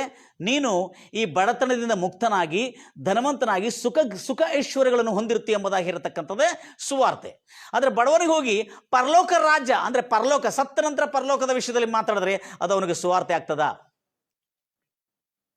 ಅದಕ್ಕಾಗಿ ಸುವಾರ್ತೆ ಅನ್ನೋದು ಏನನ್ನತಕ್ಕಂಥ ಸತ್ಯವು ಒಂದು ಬಹಳ ದೊಡ್ಡ ಸೇವಕರು, ದಯಮಾಡಿ ಗಮನಿಸ್ತೀರಿ ನೀವೆಲ್ಲರೂ, ಡಾಕ್ಟರ್ ಡೇವಿಡ್ ಚೋ ಯಾಂಗ್ ಎಂಬ ದೊಡ್ಡ ಸೇವಕರು, ಪ್ರಪಂಚದಲ್ಲಿ ದೊಡ್ಡ ಚರ್ಚ್ ಅನ್ನು ಹೊಂದಿರತಕ್ಕಂಥ ಅನೇಕ ಜನಗಳು, ಹೆಚ್ಚಿನ ಜನಸಮೂಹ ಇರತಕ್ಕಂಥ ಒಂದು ಸಭೆ, ಪ್ರಪಂಚದಲ್ಲಿ ಗಿನ್ನಿಸ್ ರೆಕಾರ್ಡ್ದಲ್ಲಿ ದಾಖಲಾಗಿರ್ತಕ್ಕಂಥ ಒಂದು ಸಭೆಗೆ ಸೇವಕನಾಗಿರ್ತಕ್ಕಂಥ ಡೇವಿಡ್ ಚೋ ಯಾಂಗ್, ಡಾಕ್ಟರ್ ಡೇವಿಡ್ ಚೋ ಯಾಂಗ್ ಅನ್ನತಕ್ಕಂಥ ಸೇವಕನು ಆತನ ಜೀವನದಲ್ಲಿ ನಡೆದಿರ್ತಕ್ಕಂಥ ಸಂಗತಿ ನಿಮಗೆ ಹೇಳಿಕ್ಕೆ ಬಯಸ್ತಾ ಇದ್ದೇನೆ. ಶುಭವಾರ್ತೆ ಅಂದರೆ ಏನು ಅನ್ನತಕ್ಕಂಥದ್ದನ್ನು ಹೇಳಿಕೆ. ಈತನು ಸೌತ್ ಕೊರಿಯಾ ಮತ್ತು ನಾರ್ತ್ ಕೊರಿಯಾ ಮಧ್ಯದಲ್ಲಿ ಅನೇಕ ತೊಂದರೆಗಳಾಗ್ತಾ ಇತ್ತು. ತದನಂತರ ಅಲ್ಲಿ ಜಪಾನಿಂದಲೂ ಅನೇಕ ತೊಂದರೆಗಳು, ಯುದ್ಧಗಳು ನಡೀತಾ ಇರುವಾಗ ನಾರ್ತ್ ಕೊರಿಯಾದಿಂದ ಬಂದಿರತಕ್ಕಂಥ ಒಂದು ಕುಟುಂಬ ಸೌತ್ ಕೊರಿಯಾದಲ್ಲಿ ವಲಸೆಯಾಗಿ ಬಂದಿತ್ತು. ಸೌತ್ ಕೊರಿಯಾದಲ್ಲಿ ವಲಸೆಯಾಗಿ ಬಂದಿರುವಾಗ ಅಲ್ಲಿ ಒಂದು ಚಿಕ್ಕ ರೂಮ್ನಲ್ಲಿ, ಒಂದು ಚಿಕ್ಕ ಕೋಣೆಯಲ್ಲಿ ಅವರು ಬಂದು ವಾಸ ಮಾಡ್ತಿದ್ರು. ಆವಾಗ ಮೊಟ್ಟ ಮೊದಲಾಗಿ ಪಾಲ್ ಯಾಂಗಿ ಚೋ ಅವರು ಅಂದರೆ ಡೇವಿಡ್ ಚೋ ಯಾಂಗ್ ಅವರು ಕೊರಿಯಾನಲ್ಲಿ ಸೇವೆ ಮಾಡ್ತಿರುವಾಗ ಅವರು ದೊಡ್ಡ ಬೈಬಲ್ ತರಬೇತಿಯನ್ನು ಪಶ್ಚಿಮ ದೇಶದಲ್ಲಿ, ಅಂದರೆ ಅಲ್ಲಿಂದ ವೆಸ್ಟರ್ನ್ ಕಂಟ್ರಿನಲ್ಲಿ ಪಶ್ಚಿಮ ದೇಶದಲ್ಲಿ ಹೋಗಿ ಬೈಬಲ್ ಥಿಯಾಲಜಿಯನ್ನು ಅಂದರೆ ಬೈಬಲ್ ತರಬೇತಿಯನ್ನು ಪಡ್ಕೊಂಡು ಬಂದಿದ್ದರು. ಆ ಸಮಯದಲ್ಲಿ ಅವರು ಸಭೆಯನ್ನು ಸ್ಥಾಪಿಸಲಿಕ್ಕೆ ಅಲ್ಲಿ ಒಂದು ಸಭೆಯನ್ನು ಸ್ಥಾಪಿಸಿಟ್ಟಿದ್ರು. ಅಲ್ಲಿ ಸಭೆ ಸ್ಥಾಪಿಸೋದಕ್ಕೆ ಬಹಳಷ್ಟು ಪ್ರಯತ್ನ ಮಾಡ್ತಿದ್ರು. ಆದರೆ ಇಲ್ಲಿ ಬಹಳ ಪ್ರಾಮುಖ್ಯವಾದ ಒಂದು ಸ್ತ್ರೀ ಇದ್ದಳು, ಡಾಕ್ಟರ್ ಚೋ ಯಾಂಗ್. ಈಗ ಆತನನ್ನು ಡಾಕ್ಟರ್ ಡೇವಿಡ್ ಚೋ ಯಾಂಗ್ ಅಂತ ಗುರುತಿಸ್ತಾರೆ. ಇದಕ್ಕಿಂತ ಮುಂಚೆ ಆತನ ಹೆಸರು ಡಾಕ್ಟರ್ ಪಾಲ್ ಯಾಂಗಿ ಚೋ ಎಂಬುದಾಗಿ ಹೆಸರಿತ್ತು. ಆ ಡಾಕ್ಟರ್ ಪಾಲ್ ಯಾಂಗಿ ಚೋ ಎಂಬುದು ಮೊಟ್ಟ ಮೊದಲಾಗಿ ಆರಂಭದಲ್ಲಿ ಅವರು ಸೇವೆ ಮಾಡ್ತಿರುವಾಗ ಅವ್ರಿಗೆ ಇರಲಿಕ್ಕೆ ಸ್ಥಳ ಇಲ್ಲಾಗಿತ್ತು. ಅಂದರೆ ಅವರು ಪ್ರಾರ್ಥನೆ ನಡೆಸಲಿಕ್ಕೆ ಸ್ಥಳ ಇಲ್ಲಾಗಿತ್ತು. ಅವರೊಂದು ಅಮೆರಿಕನ್ ಅವರು ಯುದ್ಧ ಮಾಡ್ತಿರುವಾಗ ಅಲ್ಲೇ ಬಿಟ್ಟು ಹೋಗಿರ್ತಕ್ಕಂಥ ಪೆಂಡಾಲ್, ಅಲ್ಲಿ ಬಿಟ್ಟು ಹೋಗಿರ್ತಕ್ಕಂಥ ಡೇರೆ, ಅವರ ಟೆಂಟ್ಗಳನ್ನು ಅಲ್ಲೇ ಬಿಟ್ಟು ಹೋಗಿದ್ರು. ಆ ಟೆಂಟ್ಗಳಿಂದ ಅವರೆಲ್ಲ ಜಮಾ ಮಾಡಿ ಅದನ್ನೆಲ್ಲ ಕೂಡಿಸಿ ಆ ಟೆಂಟ್ಗಳಿಂದ ಒಂದು ಆಲಯವನ್ನು ಕಟ್ಟಿದ್ರು. ಅವರು ಯಾರು? ಡಾಕ್ಟರ್ ಪಾಲ್ ಯಾಂಗಿ ಚೋ ಅವರು ಆಲಯವನ್ನು ಕಟ್ಕೊಂಡು ಅಲ್ಲಿ ಅವರ ಅತ್ತೆಯವರು, ಭಾಳ ಸುಮಾರು ವರ್ಷಗಳ ಹಿಂದೆ, ಸುಮಾರು 72ನೇ ಅಥವಾ ಸುಮಾರು ಆ ಇಸ್ವಿಗಳಲ್ಲಿ ಅವರ ಅತ್ತೆಯವರು, ಅವರ ಸ್ವಂತ ಅತ್ತೆಯವರು ಆತನನ್ನು ಪ್ರೋತ್ಸಾಹ ಮಾಡ್ತಿದ್ಲು. ಹೌದು, ನಾವು ಸೇವೆ ಮಾಡಬೇಕಂತ ಹೇಳಿಕೊಂಡು ಆಗ ಅತ್ತೆಯವರನ್ನು ಜೊತೆ ಮಾಡಿಕೊಂಡು ಸೇವೆ ಸಲ್ಲಿಸ್ತಾ ಇದ್ದನು. ಸೇವೆ ಸಲ್ಲಿಸ್ತಾರಾಗ ಒಂದು ದಿವಸ ಏನಾಯಿತು, ಪ್ರಾರ್ಥನೆಗೆ ಯಾರೂ ಬರ್ತಿಲ್ಲಾಗಿದ್ರು. ಆ ಪೆಂಡಾಲ್ನಲ್ಲಿ, ಆ ಟೆಂಟ್ನಲ್ಲಿ ಯಾರೂ ಪ್ರಾರ್ಥನೆ ಬರ್ತಿಲ್ಲ. ಸುಮಾರು ಅವರ ಅತ್ತೆ, ಅವ್ರ ರಿಲೇಷನ್ಸ್ ಎಲ್ಲ ಕೂಡಿ 5 ಜನ ಬರ್ತಿದ್ರು ಅಲ್ಲಿ ಪ್ರಾರ್ಥನೆಗೆ. 5 ಜನ ಪ್ರಾರ್ಥನೆಗೆ ಬರ್ತಿದ್ರು. 5 ಜನ ಒಂದು ಟೆಂಟ್ನಲ್ಲಿ ಪ್ರಾರ್ಥನೆ ಬರ್ತಿರ್ತಕ್ಕಂಥ ಜನರು, ತದನಂತರ ಇವತ್ತಿಗೆ 10 ಲಕ್ಷ ಜನರು ಸದಸ್ಯರು ದಾಟಿ ಹೋಗಿದ್ದಾರೆ. ಅಂಥ ದೊಡ್ಡ, ಪ್ರಪಂಚದ ಎಲ್ಲದಕ್ಕಿಂತ ದೊಡ್ಡ ಚರ್ಚ್ ಎಂಬುದಾಗಿ ಎನಿಸಲ್ಪಟ್ಟಿರ್ತಕ್ಕಂಥ ಆ ಸಭೆ ಒಂದು 5 ಜನರಿಂದ ಆರಂಭವಾಗಿತ್ತು. ಡಾಕ್ಟರ್ ಪಾಲ್ ಯಾಂಗಿ ಚೋ ಅವರು ಅದರಲ್ಲಿ ಏನು ಮಾಡಿದ್ರು ಅಂದರೆ, ದಿನಗಳದಂತೆ ಅವರು ಅನೇಕ ಜನರಿಗೆ ಸೇವೆ ಮಾಡ್ತಾ ಇದ್ರು. ಆದರೆ ಸಭೆಯಲ್ಲಿ, ಆ ಟೆಂಟ್ ಚರ್ಚ್ನಲ್ಲಿ ಸುಮಾರು 5 ಜನರು ಮಾತ್ರ ಇದ್ರು. ಆಗ ಅವರ ಅತ್ತೆ ಏನು ಮಾಡಿದ್ರು, ಒಂದು ದಿವಸ ಒಂದು ಕುಟುಂಬ ಇದೆ, ಸುವಾರ್ತೆ ಅನ್ನೋ ಸದಕ್ಕೆ ನಿಮಗೆ ತಿಳಿಸ್ತಾ ಇದ್ದೀನಿ, ಒಂದು ಕುಟುಂಬ ಇದೆ, ಆ ಕುಟುಂಬಕ್ಕೆ ಹೋಗಿ ನಾವು ಪ್ರಾರ್ಥನೆ ಮಾಡಿ ಬರೋಣ ಎಂಬುದಾಗಿ ಅವರ ಅತ್ತೆ ತಿಳಿಸಿದ ಕೂಡಲೇ ಈ ಮನುಷ್ಯನು ಸುಮಾರು ಬೈಬಲ್ ಟ್ರೈನಿಂಗನ್ನು ಭಾಳ ದೊಡ್ಡ theological BTH, bachelor of theology, Bible ಗ್ರಂಥದಲ್ಲಿ ಬ್ಯಾಚುಲರ್ ಆಫ್ ಥಿಯೋಲಾಜಿಯನ್ನು ಪಡ್ಕೊಂಡು ಸುಮಾರು 4 ವರ್ಷದ ಸುದೀರ್ಘ ಕಾಲದಲ್ಲಿ ಪಡ್ಕೊಂಡು ಓದಿ ಬರೆದು ಅದನ್ನು ತಿಳಿದುಕೊಂಡು ಸೇವೆಯಲ್ಲಿ ಇಳಿದುಕೊಂಡಿದ್ದ ನಂತರ ಆ ಸೇವೆ ನಡೆಸುತ್ತಿರುವಾಗ ಒಂದು ವಾಸ್ತವಿಕವಾದ ಸಮಸ್ಯೆಯನ್ನು ಎದುರಿಸಿದ ಆತನು. ಒಂದು ವಾಸ್ತವಿಕವಾದಂಥ ಸಮಸ್ಯೆಯನ್ನು ಎದುರಿಸಿದ. ಆ ಸಮಸ್ಯೆಯಿಂದಲೇ ಸುವಾರ್ತೆ ಅನ್ನೋದು ಏನನ್ನೋದು ಮತ್ತು ತಿರುಗಿ ಆತನು ಅಧ್ಯಯನ ಮಾಡಿ ಕಂಡುಕೊಂಡ. ಅದಕ್ಕಾಗಿ ನೀವು ಸ್ವಲ್ಪ ನಾನು, ಯಾಕಂದ್ರೆ ಅನೇಕ ಜನರು ಸುವಾರ್ತೆ ಅಂದರೆ ಯೇಸು ಕ್ರಿಸ್ತನ ಜನನ, ಶಿಲುಬೆ ಶ್ರಮೆ, ಮರಣ, ಊನಲ್ಪಡೋದು, ಪುನರುತ್ಥಾನ ಆಗೋದು ಮತ್ತು ಆರೋಹಣನಾಗಿ ಎರಡನೇ ಆಗಮನಕ್ಕೆ ಬರೋದು, ಇದನ್ನು ಮಾತ್ರ ಎಂಬುದಾಗಿ ತಿಳ್ಕೊಂಡಿದ್ರೆ ಇದನ್ನು ಮಾತ್ರ ಅಷ್ಟೇ ಅಲ್ಲ, ಇನ್ನೂ ಸ್ವಲ್ಪ ನಾವು ವಾಸ್ತವಿಕ ಸುವಾರ್ತೆ ಅಂದರೆ ಏನು ಅನ್ನತಕ್ಕಂಥ ಸತ್ಯವನ್ನು ಸ್ವಲ್ಪ ಗಮನಿಸೋಣ. ಎಲ್ಲ ನನ್ನ ವೀಕ್ಷಕರು, ನನ್ನ ಪ್ರಿಯ ಸಹೋದರರು, ನನ್ನ ಮಿತ್ರರು, ಮತ್ತು ವಿಶೇಷವಾಗಿ ನಾನು ಹೇಳಬೇಕಂದ್ರೆ ಅನೇಕ ಈ ಕ್ರೈಸ್ತ ಕ್ಷೇತ್ರದಲ್ಲಿ ಸೇವೆ ಮಾಡ್ತಿರ್ತಕ್ಕಂಥ ಗ್ರಾಮೀಣ ಸೇವಕರಿಗೆ ನಾನು ನಿಜವಾಗಲೂ ಬಹಳ ಮೆಚ್ಚುತ್ತೇನೆ. ಗ್ರಾಮದಲ್ಲಿ ಸೇವೆ ಮಾಡ್ತಿರ್ತಕ್ಕಂಥ ಮತ್ತು ತನ್ನ ಸ್ವಕೀಯ ದೇವರ ಮೇಲೆ ನಂಬಿಕೆ ಇಟ್ಕೊಂಡು ಸೇವೆ ಮಾಡ್ತಿರ್ತಕ್ಕಂಥ ಗ್ರಾಮೀಣ ಸೇವಕರನ್ನು ನಾನು ನಿಜವಾಗಲೂ ಬಹಳ ಪ್ರೋತ್ಸಾಹಿಸ್ತೇನೆ. ಅವರೆಲ್ಲರಿಗೆ ನಿಜವಾಗಲೂ ದೇವರನ್ನು ಕಾಪಾಡಲಿ, ಅವರಿಗೆ ಬಲ ಕೊಡಲಿ, ಅವರಿಗೆ ಸಹಾಯವನ್ನು ಕೊಡಲಿ ಎಂಬುದಾಗಿ ಹಾರೈಸುತ್ತಾ, ನೀವು ಯಾರ್ಯಾರು ಬೈಬಲ್ ತರಬೇತಿ ಪಡ್ಕೊಂಡಿದ್ದವರು ಈ ಒಂದು ಸಂದೇಶವನ್ನು ಕೇಳೋದಾದರೆ ನೀವು ಡಬಲ್ ಗ್ರ್ಯಾಜುಯೇಷನ್ ಆಗ್ತೀರಿ. ಯಾರ್ಯಾರು ಬೈಬಲ್ ತರಬೇತಿ ಪಡ್ಕೊಂಡಿಲ್ಲ ಅಥವಾ ಕ್ರೈಸ್ತರಾಗಿರ್ತಕ್ಕಂಥ ಇನ್ನೂವರೆಗೂ ಬೈಬಲ್ನಲ್ಲಿ ಇರ್ತಕ್ಕಂಥ ಸ್ಟೋರೀಸ್ಗಳು ಗೊತ್ತಿಲ್ಲದವರು, ದಯಮಾಡಿ ಈ ಒಂದು ಸಂದೇಶವನ್ನು ನನ್ನ ಮೂಲಕವಾಗಿ ಕೇಳತಕ್ಕಂಥ ನೀವು ಸಂದೇಶವನ್ನು ಕೇಳ್ತಾ ಹೋಗಿದರೆ ಬೈಬಲ್ನಲ್ಲಿರ್ತಕ್ಕಂಥ ಕನಿಷ್ಠ ಪಕ್ಷಕ್ಕೆ ಸ್ಟೋರೀಸ್ಗಳು ಅಂದರೆ ಆಗಿರ್ತಕ್ಕಂಥ ಘಟನೆಗಳು, ಇತಿಹಾಸವನ್ನು ಕನಿಷ್ಠ ಪಕ್ಷಕ್ಕೆ ನಾವು ತಿಳ್ಕೊಳ್ಳಿಕ್ಕಾಗ್ತದೆ. ಅದಕ್ಕಾಗಿ ಇಲ್ಲಿ ಪಾಲ್ ಯಾಂಗಿಚ್ ಅವರ ಜೀವನದಲ್ಲಿ ನಡೆದಿರ್ತಕ್ಕಂಥ ಒಂದು ದೊಡ್ಡ ಸಂಗತಿಯನ್ನು ನಿಮಗೆ ಹೇಳಲಿಕ್ಕೆ ಬಯಸ್ತಾ ಇದ್ದೇನೆ. ಯಾಕಂದರೆ ಎಲ್ಲ ಸುವಾರ್ತಿಕರು ಕೇಳಬೇಕದು. ಯಾಕಂದರೆ ಸುವಾರ್ತೆ ಅಂದರೆ ಏನನ್ನತಕ್ಕಂಥ ಅಪಾರ್ಥ ನಾವು ಪೂರ್ವದಲ್ಲಿ ಮಾಡಿಕೊಂಡಿದ್ದೀವಿ. ನಾನು ಅದರಲ್ಲಿ ಒಬ್ಬನು. ಸುವಾರ್ತೆ ಅಂದರೆ ನಾನು ಕೂಡ ಒಂದು ಪೂರ್ವದಲ್ಲಿ ಆ ಸುವಾರ್ತೆ ಅನ್ನೋ ಪದಕ್ಕೆ, ನಿಜವಾದ ಸುವಾರ್ತೆ, ಆ ಅಸ್ತಿತ್ವ, ಅದರ ಅಡಿಪಾಯ ಏನೆಂಬುದಾಗಿ ನನಗೆ ಅರ್ಥಿಲ್ಲದನಾಗಿದೆ. ಆದರೆ ಸುಮಾರಷ್ಟು ವರ್ಷಗಳಿಂದ ಈ ಸತ್ಯವು ನನಗೆ ತಿಳಿದು ಬಂದಾಗ ನಾನು ಅದರಿಂದ ಅನೇಕ ಕಾರ್ಯಗಳನ್ನು ಕಲಿತುಕೊಂಡಿದ್ದೇನೆ. ಆಮೇಲೆ ಪಾಲ್ ಯಾಂಗಿಚ್ ಅವರಿಗೆ ಅವರ ಅತ್ತಿ ಹೇಳಿರ್ತಾರೆ, ಏನಂತ ಹೇಳ್ಕೊಂಡು, ಅಯ್ಯ ನಾವು ಈಗ ಇನ್ನೂ ಸೇವೆ ಮಾಡಬೇಕು, ಯಾಕಂದರೆ 5 ಜನ ಬರ್ತಾ ಇದ್ದಾರೆ, ಒಂದು ಕುಟುಂಬ ಇದೆ, ಆ ಕುಟುಂಬಕ್ಕೆ ಹೋಗಿ ನಾವು ಪ್ರಾರ್ಥನೆ ಮಾಡಿ ಅವರಿಗೆ ದೇವರ ಸುವಾರ್ತೆಯನ್ನು ಸಾರಿ ಬರೋಣ ಎಂಬುದಾಗಿ ಹೇಳಿದರು. ಅವರ ಅತ್ತೆ ಏನು ಮಾಡಿದ್ಲು, ಆತನನ್ನು ತೆಗೆದುಕೊಂಡರು. ಯಾಕಂದರೆ ಅವರು ವಲಸೆಯಾಗಿ ಬಂದಿದ್ದರು. ಸೌತ್ ಕೊರಿಯಾ ಎಂಬ ದೇಶದಲ್ಲಿ ನಾರ್ತ್ ಕೊರಿಯಾದಲ್ಲಿ ಯುದ್ಧ ನಡೀತಾ ಇದ್ದಾರೆ. ಅಲ್ಲಿಂದ ಜನರು ಪಲಾಯನ ಆಗಿ, ಓಡಿ ಪರಾರಾಗಿ ವಲಸೆಯಾಗಿ ಬಂದಿದ್ರು, ಆಶ್ರಯಕ್ಕಾಗಿ ಬಂದಿದ್ರು. ಎಲ್ಲಿ? ಸೌತ್ ಕೊರಿಯಾದಲ್ಲಿ ಬಂದರು. ನಾರ್ತ್ ಕೊರಿಯಾ ಉತ್ತರ ಕೊರಿಯಾ ಅವರು ದಕ್ಷಿಣ ಕೊರಿಯಾಗೆ ಅವರು ಓಡಿ ಬಂದಿದ್ರು ಪಲಾಯನಾಗಿ ಯುದ್ಧ ಸಮಯದಲ್ಲಿ. ಆ ಸಮಯದಲ್ಲಿ ಒಂದು ಚಿಕ್ಕ ಮನೆಯಲ್ಲಿ, ಒಂದು ಚಿಕ್ಕ ಗದಿಯಲ್ಲಿ, ಚಿಕ್ಕ ಕೋಣೆಯಲ್ಲಿ ಒಂದು ಕುಟುಂಬ ವಾಸ ಮಾಡ್ತಿತ್ತು. ಆ ಕುಟುಂಬದ ಹತ್ರ ಈ ಪಾಲ್ ಯಾಂಗಿಚೋ ಅವರ ಅತ್ತೆ ಪಾಲ್ ಯಾಂಗಿಚೋ ಎಂಬ ಪಾಸ್ಟರ್ನ ಕರೆದುಕೊಂಡು ಹೋಗಿದ ಕೂಡಲೇ ಅವರ ಮನೆ ಬಾಗಿಲವನ್ನು ಆ ಸೇವಕನು ತಟ್ಟಿದ. ಡಾಕ್ಟರ್ ಪಾಲ್ ಯಾಂಗಿಚ್ ಅವರು ಆ ಮನೆ ಬಾಗಿಲವನ್ನು ತಟ್ಟಿದ ಕೂಡಲೇ ಅಲ್ಲಿ ಜರುಗಿರ್ತಕ್ಕಂಥ ಒಂದು ಸಂಗತಿ ಏನಂದರೆ, ಆ ಮನೆ ಒಳಗಿರ್ತಕ್ಕಂಥ ತಾಯಿ ಬಾಗಿಲವನ್ನು ತೆರೆದು ಕೂಡಲೇ ಅವಾಗ ಈ ಸೇವಕರು ಕಂಡು ಬಂದ. ಅವಾಗ ನೀವು ಯಾರು ಎಂದು ಕೇಳಿದ ಕೂಡಲೇ ನಾನು ದೇವರ ಸುವಾರ್ತಿಕನು, ಬೋಧಕನು ಎಂಬುದಾಗಿ ಹೇಳಿದ ಕೂಡಲೇ ಏನು ಕೆಲಸ ಇತ್ತು ನಿಮಗೆ ಅಂತ ಕೇಳಿದ್ಲು. ಆಗ ಆ ಸ್ತ್ರೀ, ಮನೆಯಲ್ಲಿ ಇರುವ ಆ ಸ್ತ್ರೀಗೆ ಈ ಸುವಾರ್ತಿಕನು ಏನು ಹೇಳ್ತಾ ಇದ್ದಾನೆ, ಅಮ್ಮ ನೀನು ಯೇಸು ಕ್ರಿಸ್ತನನ್ನು ನಂಬಿಕೊಳ್ಳಬೇಕು, ನೀನು ಯೇಸು ಕ್ರಿಸ್ತನ ನಂಬಿಕೊಂಡಿದ್ರೆ ನಿನಗೆ ಪರಲೋಕ ಅಂತ ಹೇಳಿದ. ಆವಾಗ ಬೇಗನೆ ಆ ಸ್ತ್ರೀ ಆ ಒಂದು ಪಲಾಯನವಾಗಿ, ನಿರ್ಗತಿಗಳಾಗಿ, ಗತಿಯಿಲ್ಲದವಳಾಗಿ ಒಂದು ಚಿಕ್ಕ ಕೋಣೆಯಲ್ಲಿ ವಾಸ ಮಾಡ್ತಿರ್ತಕ್ಕಂಥ ಆ ಸ್ತ್ರೀ, ಆವಾಗ ಅವಳು ನೇರವಾಗಿ ಆತನೊಂದಿಗೆ ಮಾತಾಡಿದ್ಲು. ನೀವು ಚರ್ಚ್ನಲ್ಲಿರತಕ್ಕಂಥ ಪಾಸ್ಟರ್ಸ್ಗಳು, ಬೋಧಕರು, ಸುವಾರ್ತಿಕರು ಹೇಳುವುದು ಇಷ್ಟೇ, ನೀವು ಸತ್ತ ನಂತರ ನಿಮಗೆ ಪರಲೋಕ ಇದೆ ಅಂತ ಹೇಳ್ತೀರಿ. ಈ ಸುವಾರ್ತೆ ನನಗೆ ಇಷ್ಟ ಇಲ್ಲ, ನನಗೆ ಕೇಳಲಿಕ್ಕೆ ಇಷ್ಟನೇ ಇಲ್ಲ, ನನಗೆ ಗೊತ್ತಿದೆ, ನೀವು ಹೊರಗೆ ಹೋಗ್ಬಿಡ್ರಿ ಅಂತ ಹೇಳಿದ್ರು. ಆಮೇಲೆ ಮತ್ತೆ ಹೇಳ್ದ, ಇಲ್ಲ ಅಮ್ಮ, ಯೇಸು ಕ್ರಿಸ್ತನನ್ನು ನೀನು ನಂಬಿಕೊಂಡ್ರೆ ನೀನು ಈ ಲೋಕದ ಯಾತ್ರೆ ಬಿಟ್ಟು ಸತ್ತೋದ ನಂತರ ನೀನು ಪರಲೋಕಕ್ಕೆ ಹೋಗುತ್ತಿ ಎಂಬುದಾಗಿ ಡಾಕ್ಟರ್ ಪಾಲ್ ಯಾಂಗಿಚ್ ಅವರು ಸಾರ್ತಾ ಇದ್ರು. ನನಗೆ ಪರಲೋಕಕ್ಕೆ ಹೋಗೋದಿಲ್ಲ, ಈ ಲೋಕದಲ್ಲಿ ನಾನು ಪಡ್ತಿರ್ತಕ್ಕಂಥ ಕಷ್ಟದ ಬಗ್ಗೆ ನಾನು ಕಷ್ಟಪಡ್ತಾ ಇದ್ದೇನೆ, ನೀನೇನು ನನಗೆ ಪರಲೋಕದ ಬಗ್ಗೆ ಮಾತಾಡ್ತಿ ಎಂಬುದಾಗಿ ಹೇಳಿಕೊಂಡು ಪಾಲ್ ಯಾಂಗಿಚ್ ಅವ್ರ ಜೊತೆಲೆ ಒಂದು ಸ್ವಲ್ಪ ಮಟ್ಟಿಗೆ ವಾದ ವಿವಾದಗಳು ನಡೀತು. ಆಗ ಪಾಲ್ ಯಾಂಗಿಚ್ ಅವರು ಏನು ಮಾಡಿದರು, ಹಾಗಾದರೆ ಯೇಸು ಕ್ರಿಸ್ತನನ್ನು ನಿನ್ನ ರಕ್ಷಕನಾಗಿ ವಿಮೋಚನಾಗಿ ನಿನ್ನ ನಂಬದೇ ಇದ್ದರೆ ನೀನು ನರಕಕ್ಕೆ ಹೋಗುತ್ತಿ ಅಂತ ಹೇಳಿದ. ಬಾಗಿಲ ಹತ್ರ ಒಂದು ಸ್ವಾರ್ಥ ಸಾರ್ಲಿಕ್ಕೆ ಬಂದಿರತಕ್ಕಂಥ ವ್ಯಕ್ತಿ, ಒಂದು ಬೈಬಲ್ ಥಿಯಾಲಜಿಯನ್ನು ಪಡ್ಕೊಂಡಿರ್ತಕ್ಕಂಥ ವ್ಯಕ್ತಿ, ಒಂದು ವಿದೇಶದಲ್ಲಿ ಅಂದರೆ ಪಾಶ್ಚಾತ್ಯ ದೇಶದಲ್ಲಿ, ಪಶ್ಚಿಮೀಯ ದೇಶದಲ್ಲಿ ಪಡ್ಕೊಂಡಿರೋ ವೆಸ್ಟರ್ನ್ ಕಂಟ್ರಿಯಲ್ಲಿ ಪಶ್ಚಿಮ ದೇಶದಲ್ಲಿ ಬೈಬಲ್ ತರಬೇತಿಯನ್ನು ಪಡ್ಕೊಂಡಿರೋ ವ್ಯಕ್ತಿ ಈತನು ಸ್ತಬ್ಧನಾದನು. ನೀನು ಯೇಸು ಕ್ರಿಸ್ತನನ್ನು ತನ್ನ ರಕ್ಷಕನಾಗಿ ಒಡೆಯನಾಗಿ ನಂಬದೇ ಇದ್ದರೆ ನೀನು ನರಕಕ್ಕೆ ಹೋಗ್ತಿ ಎಂಬುದಾಗಿ ಹೇಳಿದ. ಆಗ ಆ ಒಳಗೆ ಆ ಕೊರಿಯಾನಲ್ಲಿರ್ತಕ್ಕಂಥ ಆ ಬಡಪಾಯಿ, ಆ ಬಡ ಸ್ತ್ರೀ, ಅವಳು ಹೇಳ್ತಾಳೆ, ನರಕ ಸತ್ತ ನಂತರ ಹೋಗ್ತೀನಂತ ನೀನು ಹೇಳ್ತಾ ಇದ್ದಿ, ಆದರೆ ಈಗ ನಾನು ಎಂಥ ನರಕದಲ್ಲಿದೆ ನಿನಗೆ ಗೊತ್ತಿದೆಯಾ ಅಂತ ಹೇಳಿದವಳು. ನೀವು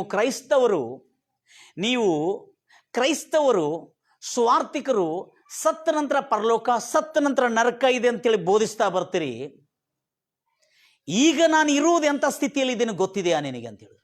ಆವಾಗ ಆತನು ಆಶ್ಚರ್ಯವಾದನು. ಒಳಗೆ ಬಂದು ನೋಡು, ನರಕ ಏನಂತ ನಾನು ತೋರಿಸ್ತೀನಿ ಎಂಬುದಾಗಿ ಹೇಳಿದವಳು. ಆವಾಗ ಅವರ ಮನೆಯಲ್ಲಿ 9 ಮಕ್ಕಳು, ಮನೆಯೆಲ್ಲ ಹೊಲಸಾಗಿತ್ತು.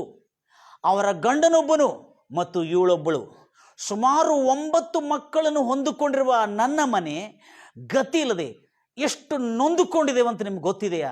ನೀನು ಸತ್ತ ನಂತರ ನರಕ ಅಂತ ಹೇಳ್ತಿ ಪಾಸ್ಟ್ರೇ, ನೀವು ಸತ್ತ ನಂತರ ನರಕ ಅಂತ ಹೇಳ್ತಿ ಸ್ವಾರ್ಥಿಕರೇ, ನಾನು ಈಗಲೇ ನರಕದ ಯಾತನೆಯನ್ನು ಅನುಭವಿಸುತ್ತಾ ಇದ್ದೇನೆ ಎಂಬುದಾಗಿ ಹೇಳಿದರು. ಆವಾಗ ಅವರು ಸ್ತಬ್ಧರಾದರು, ಶಾಕ್ ಆದರು. ಅವರು ಎಂಥ ಮೆಸೇಜ್, ನಾನು ಅವಳಿಗೆ ಅವಳು ನನಗೆ ದುರ್ವಾರ್ತೆ ಸಾರ್ತಾ ಇದ್ದಾಳ ಅನ್ನತಕ್ಕಂಥ ಗೊಂದಲಕ್ಕೆ ಕೇಡಾದಾತನು. ಆವಾಗ ಅವಳು ತನ್ನ ಜೀವನ ಕಥೆಯನ್ನು ಹೇಳಿದ್ಲು. ನನ್ನ ಗಂಡನು ಹಗಲಿರುಳು ಕೆಲಸ ಮಾಡಿ ಕುಡಿದು ಮನೆಯಲ್ಲಿ ಇಷ್ಟು ತೊಂದರೆ ಕೊಡ್ತಾನೆ ನನಗೆ. ಆ ಕುಡಿತನ ಚಟದಿಂದ ನನ್ನ ಮನೆಯಲ್ಲಿ ಸುಖವಾಗಿ ಬದುಕಲಿಕ್ಕೆ ಕೊಡ್ತಾ ಇಲ್ಲ. ನನ್ನ 3 ಮಕ್ಕಳು ಭಿಕ್ಷೆ ಬೇಡಲಿಕ್ಕೆ ಹೋಗಿದ್ದಾರೆ. ಹಲ್ಲೆಲೂಯಾ.